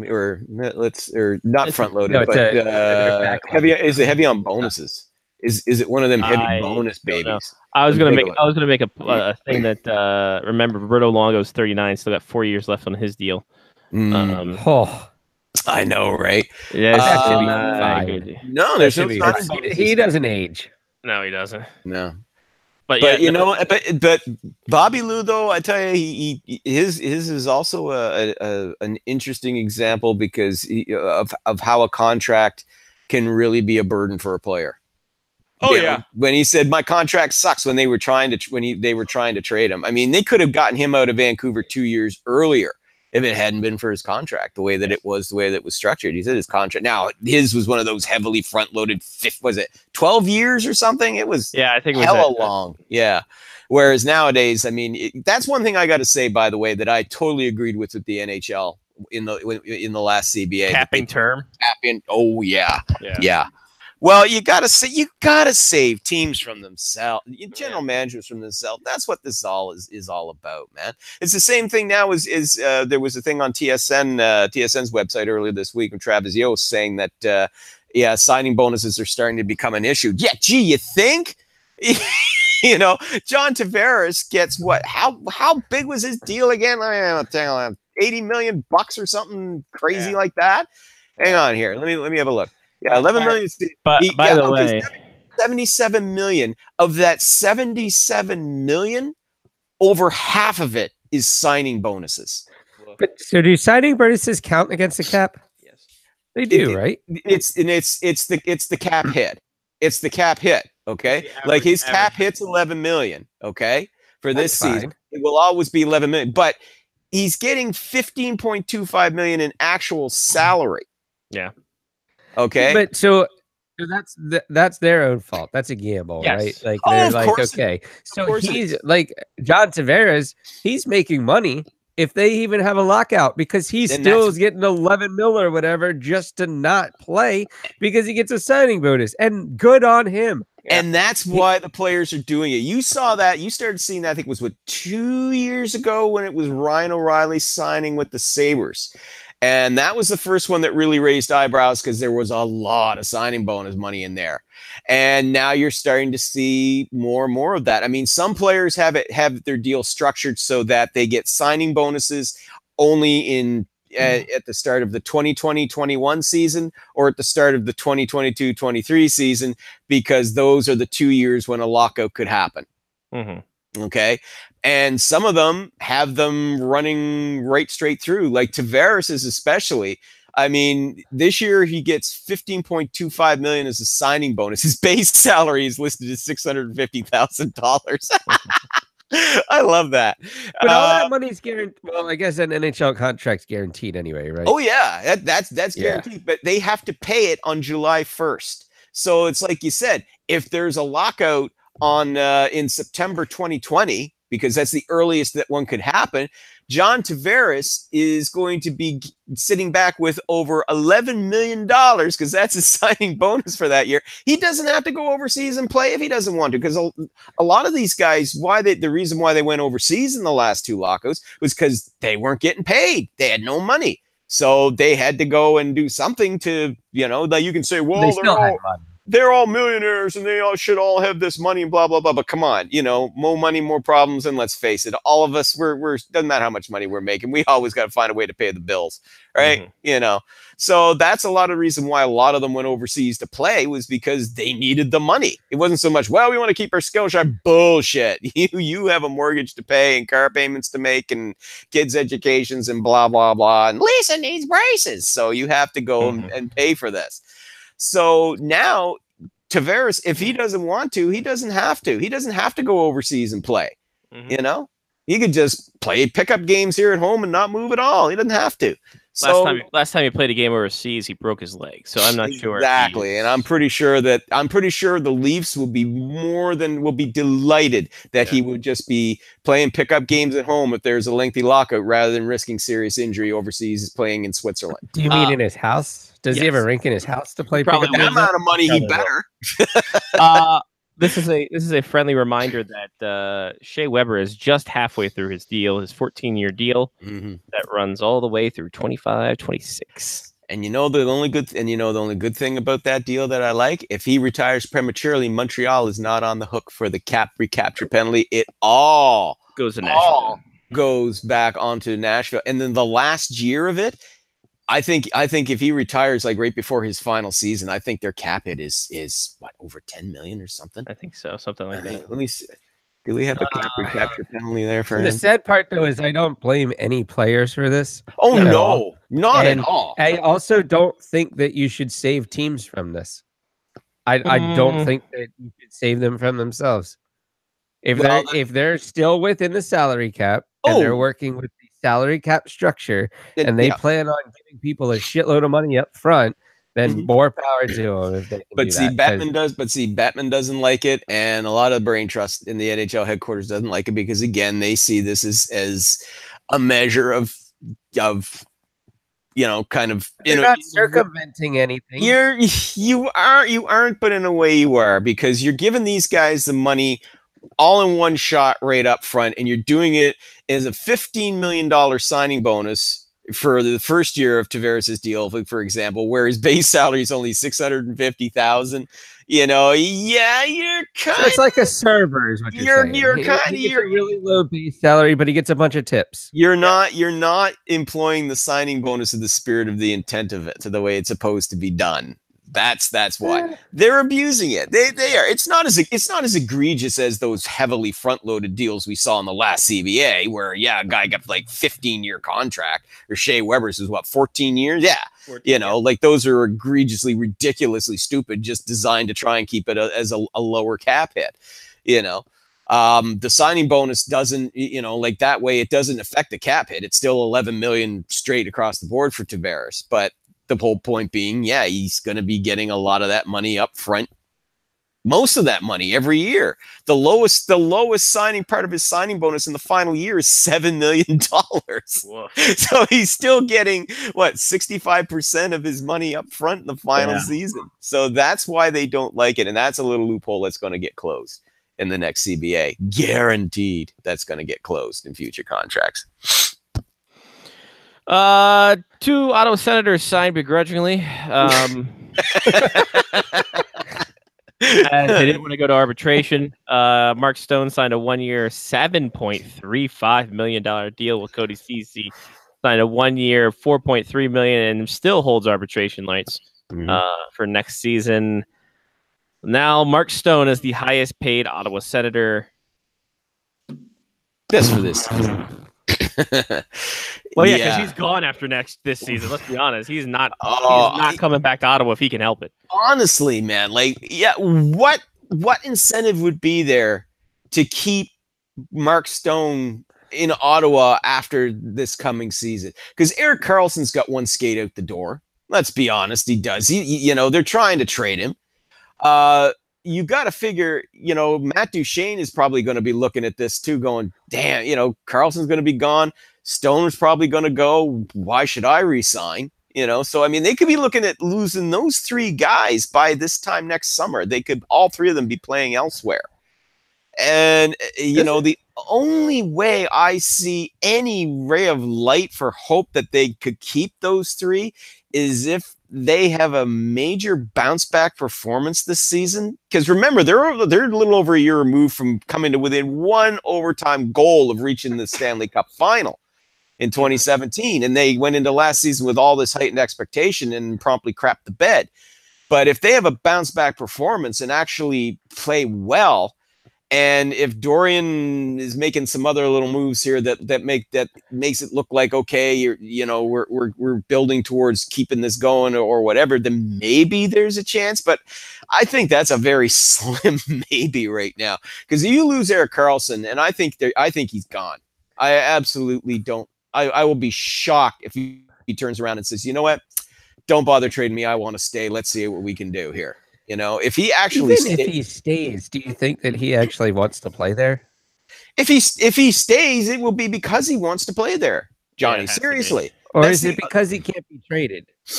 No, it won't matter, because next summer he's an unrestricted free agent. He can sign anywhere he wants next summer. So, shit. So that's what I mean, though. Like this season, right? Like, is it actually because he wants to be in Ottawa, or is it because he couldn't get traded early? And he just happens to have to play well in Ottawa in order to get a free agent deal next summer. Who are we talking about? Karlsson? I get what he's saying. Is the only reason he's still in, or I think I know what you're saying, Johnny. Say it again so I can maybe. No, so what I'm saying is like, okay, so Carlson comes out and he's like, I want to stay in Ottawa. Okay. He stays in Ottawa. Is he actually staying in Ottawa because he wants to be there? Or is it because he couldn't get traded and he realizes that he has to play well enough to get a big contract next summer? I get that. Yeah, so he's saying he's being all nicey nice because he knows if he becomes belligerent, then he, does he actually want to play hockey there is the question, I guess. Because I see this a lot like Matt Duchene. Like Matt Duchene, he stayed in Colorado, but he played like crap for like 6 or 8 months in the last season he was there before he got traded.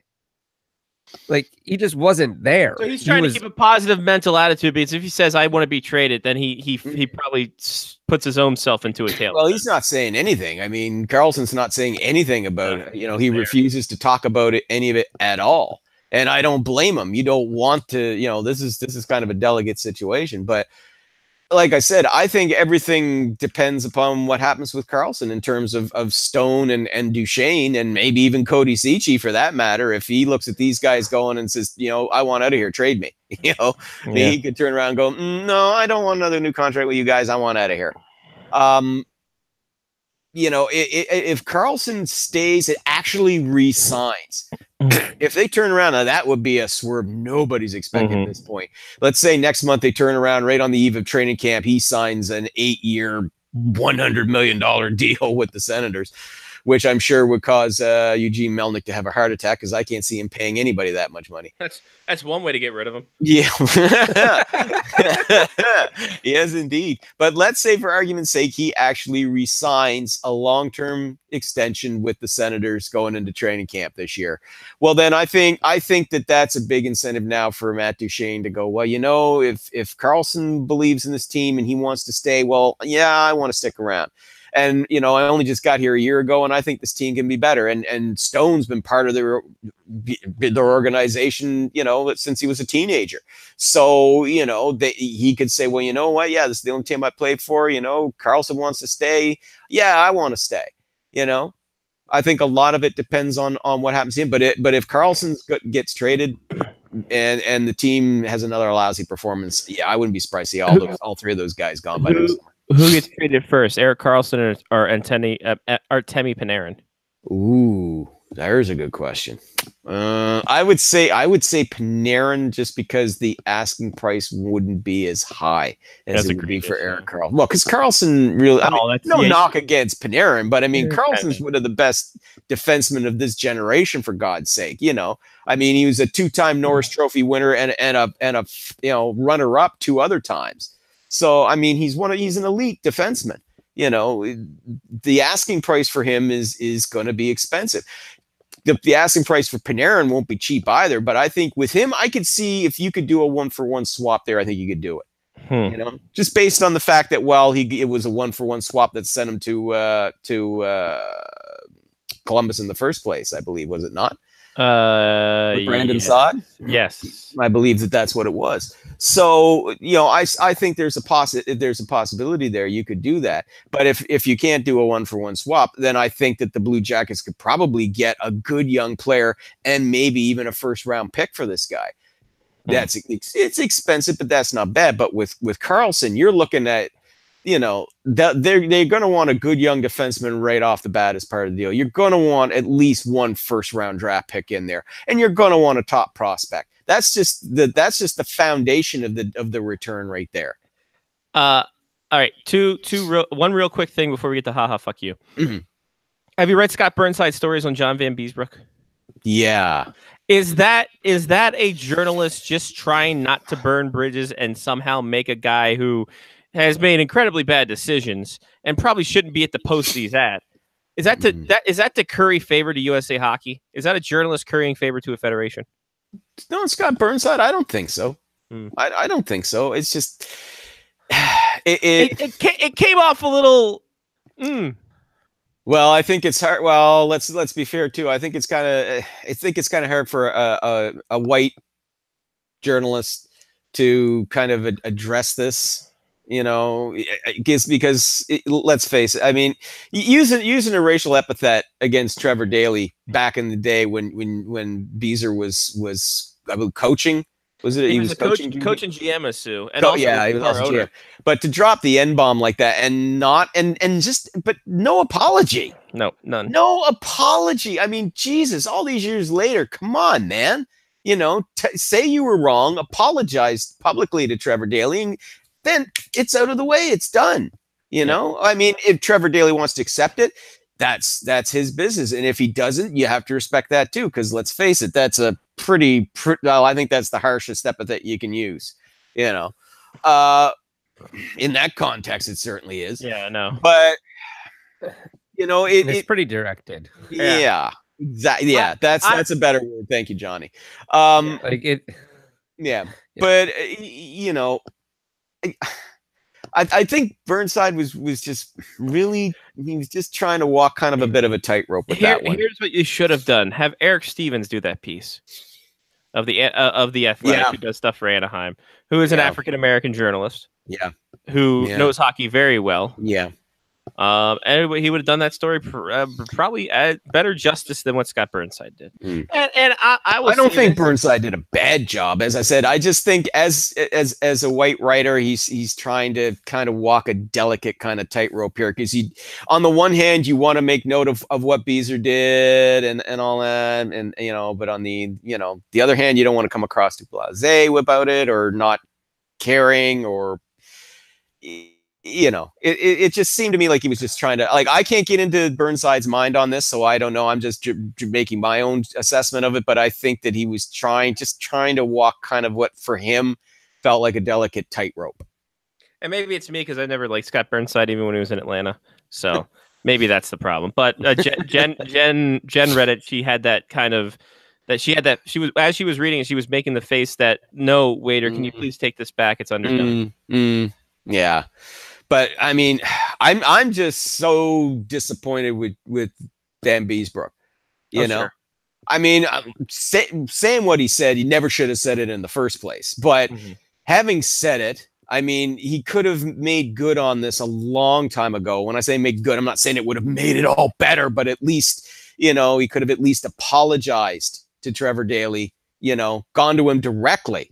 Hell, you don't have to make it public. He just could have gone to him directly. Though I think, you know, publicly apologizing to Trevor in front of his teammates at, you know, around that time would have been better, you know, to say, okay, look, I fucked up. I never should have called Trevor that word. It was wrong. It was horrible. I feel terrible about it, you know, and however you want to go on and address it after that, fine. But, you know, all these years later to just not say anything about it at all and just say, well, I'm easy to find. When he was asked, well, you know, you can, you know, Trevor Daley's pretty easy to find, you know, if you wanted to apologize. And he basically said, well, I'm easy to find too. It's like, wait, so Trevor's got to come to you and ask for an apology? Like, no, you were wrong, dude. You're wrong. Okay.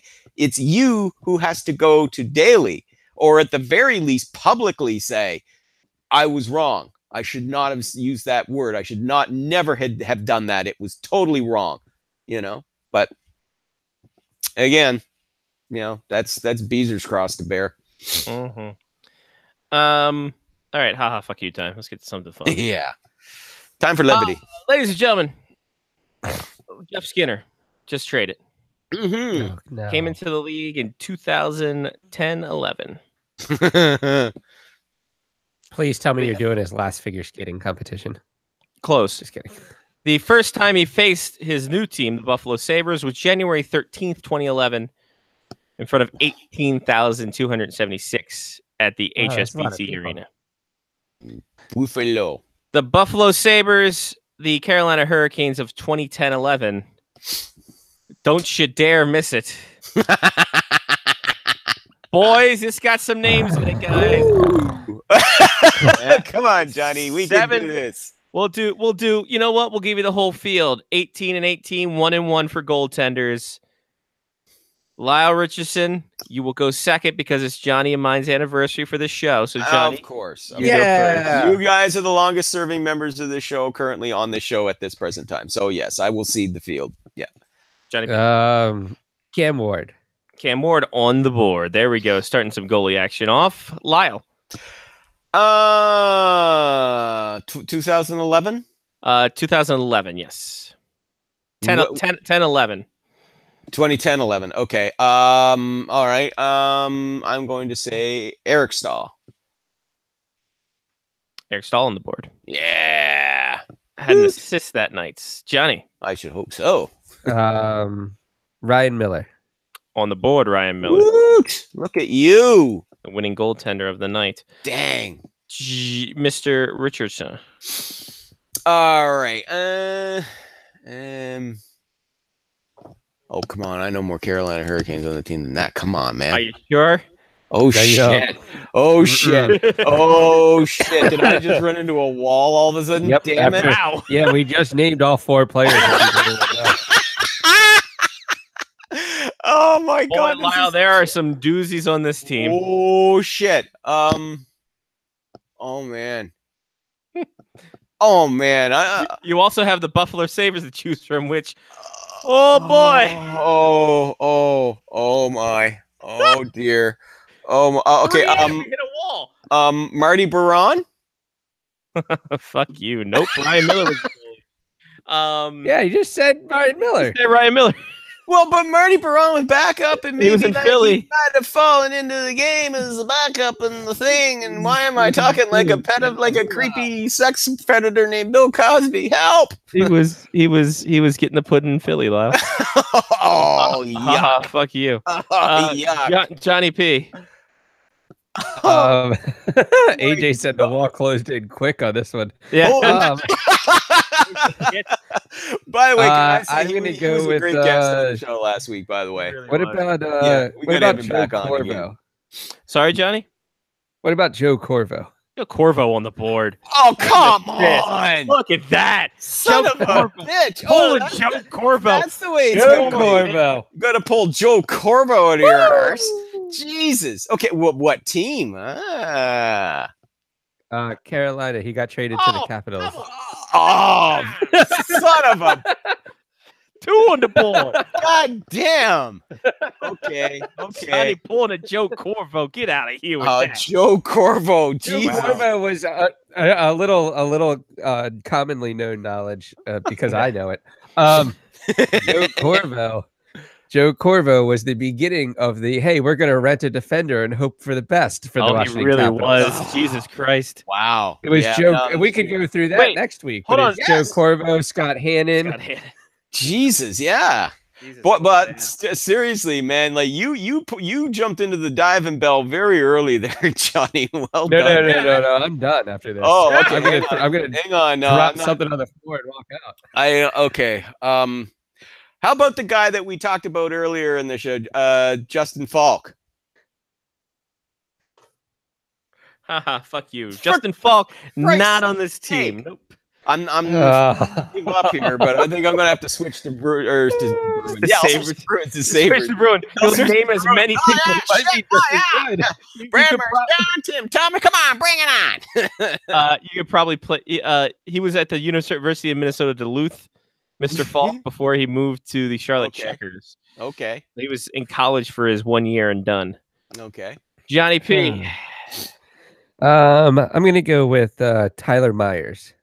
On the board, Tyler Wow. Myers. You don't know him. You Tonight. kicking my ass. Yeah, I gotta get back in this game. I'm AJ gonna has have one to think about if you Sabres want here. to let AJ go before yours or no. I'm gonna have to. Okay, I got. Yeah. Let Lyle go, and then we'll let AJ go. Okay, I'm gonna go with Thomas Vanek. He was still with him, right? Tyler Vanek on the board. too. Yes. Sabres back into it. Son of a bitch. Johnny, who does AJ have? AJ says UC Jokinen. Ooh. What you know about UC Jokinen on the board? Oh, That's a beautiful pull. UC Jokinen. nice. All right, to Johnny. Wow. Who do I have?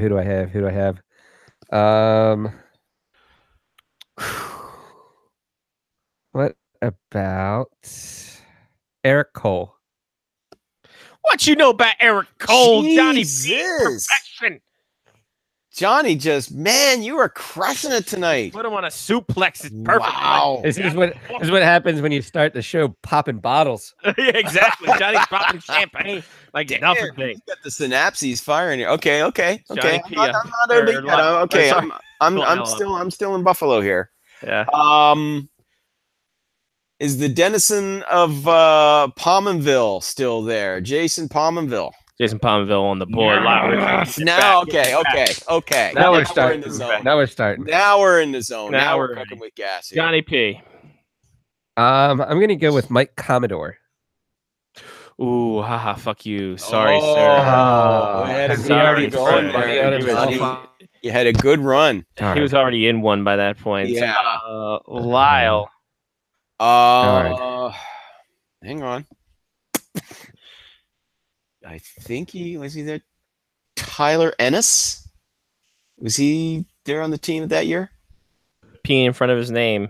It's penis. Tyler Ennis on the board. Yes. -1. I wasn't sure he was there at that point, but yeah. Okay. Wow. Johnny P.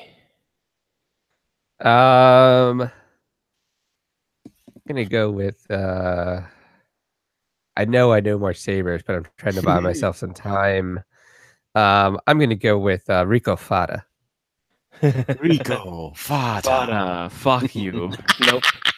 Not in this one, sir. Sorry. It's so much harder when there's only two people. Right? Yeah. It's quick. It's quick. Yeah, you go through it quick. It's like Okay. lightning round. Okay, God damn it, Mark, I I'm got taking your fucking class on Wednesdays. Right? at least got at least one more Saber, I One think. more. All right. Derek Roy. Fuck you. Nope. Ah! Not even one. Not even one saver left. Oh, Oh, man. I will say this to Johnny. yeah. There are 2 former Capitals left on the board. I thought so.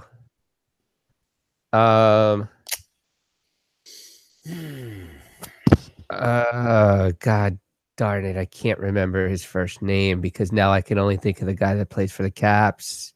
Tom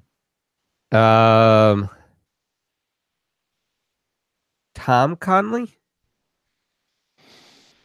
Tom question mark? I'm pretty certain there was a Conley that played for the Sabres. I don't remember his name, and now I can all I can think of is Brett Conley. In the spirit of the game, I have to say, haha, fuck you. See, and I know it. I just don't know the guy's damn first name, and Lyle, the guy you're that played for the Bruins, it's on the Capitals now, is screwing me up. You're gonna tip this rebound back in. Okay, give me the premise here of it again quickly. Connolly. Mm-mm. Tim Connolly Tim Connolly. Yes, Damn it, I was off by one letter. for the steal. Bullshit. Ah! God damn it. It's like Oh. you're drunk in typing, and you I put was tome forgetting. instead of time. I was No, like, it was okay. auto-corrected. Auto-corrected Tim Connolly. All right, back to Johnny P. Damn it, I knew that there was a Conley on that Oh, team. that's too bad though, because seriously, you're on a roll tonight. I almost wanted to Jesus. give it to you, Johnny. I That almost was wanted to so give it to close. you. Yeah. I know. But I get the steal on that one. As soon as you Conley, it's like, oh yeah, Buffalo, Tim Connolly. Right. All I could think of was Brett Conley. I have a feeling he was out west already, but I'm going to go Justin Williams. Ooh. He was out west, so haha, fuck you. Good guess. Good guess though. Anytime there's a Hurricanes team, odds are Justin Williams. Justin Williams is on it at some point. Yes. To Lyle.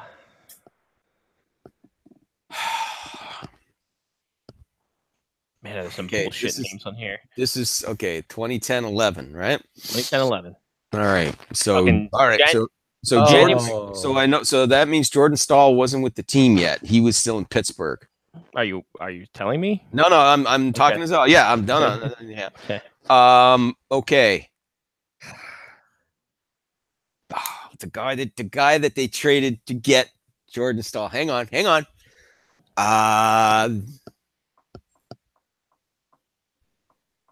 Oh, got one. Oh Yes. no. Hang on. Sutter. Brandon Sutter. Brandon Sutter. Oh, what a pull, Brandon Sutter. Not on the board. I'm sorry. Because I kept thinking, well, Jordan Stahl's on the team. No, and it's he's like, on the- I kept thinking Jordan Stahl's on this team. Why hasn't somebody said Jordan Stahl? I'm like, no, he was in Pittsburgh. Lyle didn't hear me, or else he would have fucking killed himself. What? Lyle, I said, "Oh, Brandon Sutter, what a pull!" Not on the board. What? He is on the board. I wanted to see your Son of a reaction. bitch. You were rattling off these Jordan Stahl facts. I'm like, sorry. I'm sorry. It was just I was trying to remember. Oh, Johnny. I remembered somebody, Okay. and this is going to be random as all Oh, shit. please. come on, shut the dark. Give it. Please. Scott Walker. Good guess, but no, fuck you. Oh, Oh, it's a good guess. oh. Again, using the Justin Williams method, if there's a Carolina Hurricanes team, Scott Walker could probably be on that team. Damn it! Or a Predator. He was already traded to the Caps. Yeah. Oh my. God, that was a good guess. Oh, so Fuck. Man, I remembered his name though. Yes. Fuck you, Tim Conley. You weren't even a real player.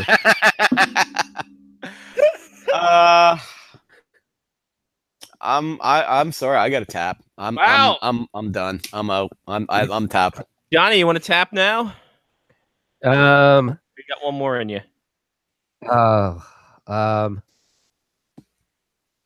Jesus. Wow. Yeah, it's a fucking dog's breakfast this week. Wow. Milan Herchina. Oh, funky. Milan Herchina. No, not on this list. Sorry. Darn. All All right. You tapping? I couldn't. Scott Walker. I know came from Carolina to the Capitals. All right. Well, they were both on the Sabres. I will tell you that. Mm. Oh, The okay. former Well, I went with Caps. Carolina. Yeah. Okay. So for the Sabres, I'll start with them, even though they were the home team. Luke Adam, Oh, yeah, he's great. Conley mentioned, Ennis mentioned, Paul Gostad, Oh right. Yeah. Nathan Gerby, Oh, damn it! I Kirby! forgot about him. Yes. I former should have known. former Washington Capital and Johnny's favorite player, Mike Grief, or Mike as he's Grief. known, Mike Greer on the board. Mike Speaking Greer. of auto-correcting, yeah. Joachim that was Heck- actually a real autocorrect. I sent a text message about Mike Greer, and it came out as Mike Grief, and we called him that for years. Jochen Hecht, Jordan Leopold, Cody McCormick, Wow. Steve Montador, former Washington Capital Shane Morrison. Myers was mentioned. Rob Niedermeyer, not mentioned. Pominville mentioned. Andre Sekera, not mentioned. Drew Stafford, not mentioned. Thomas Vanek and Mike Weber. Ryan Miller in goal. For your Carolina Hurricanes, Troy Bodie, Zach Boychuk, Ryan Carter, Eric Cole mentioned, Joe Corvo mentioned, Zach Daup, Patrick Dwyer, Tim Gleason, Jay Harrison, Jokic mentioned, Chad LaRose not mentioned. Chad LaRose, another guy, if there's a Carolina Hurricanes team, probably on it. Jamie McBain, Yanni Pikkinen, Tiomo Rutsu. He was available. No one said Jeff Skinner, though.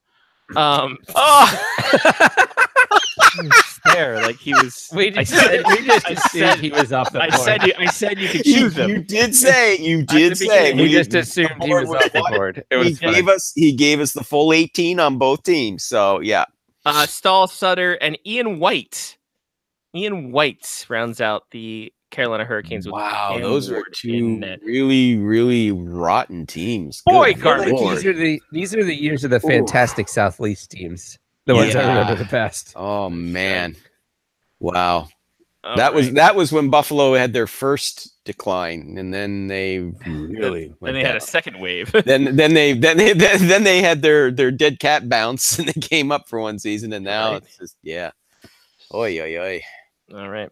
Well, that was a riveting game, ladies and gentlemen. As always, we appreciate it. Lyle, we appreciate you too. Thank you for joining us, sir.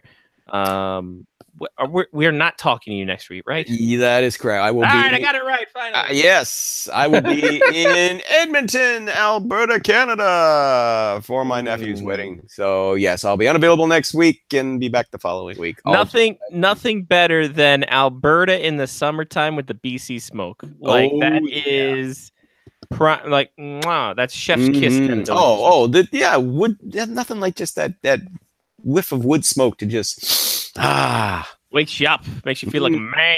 Yeah. Right.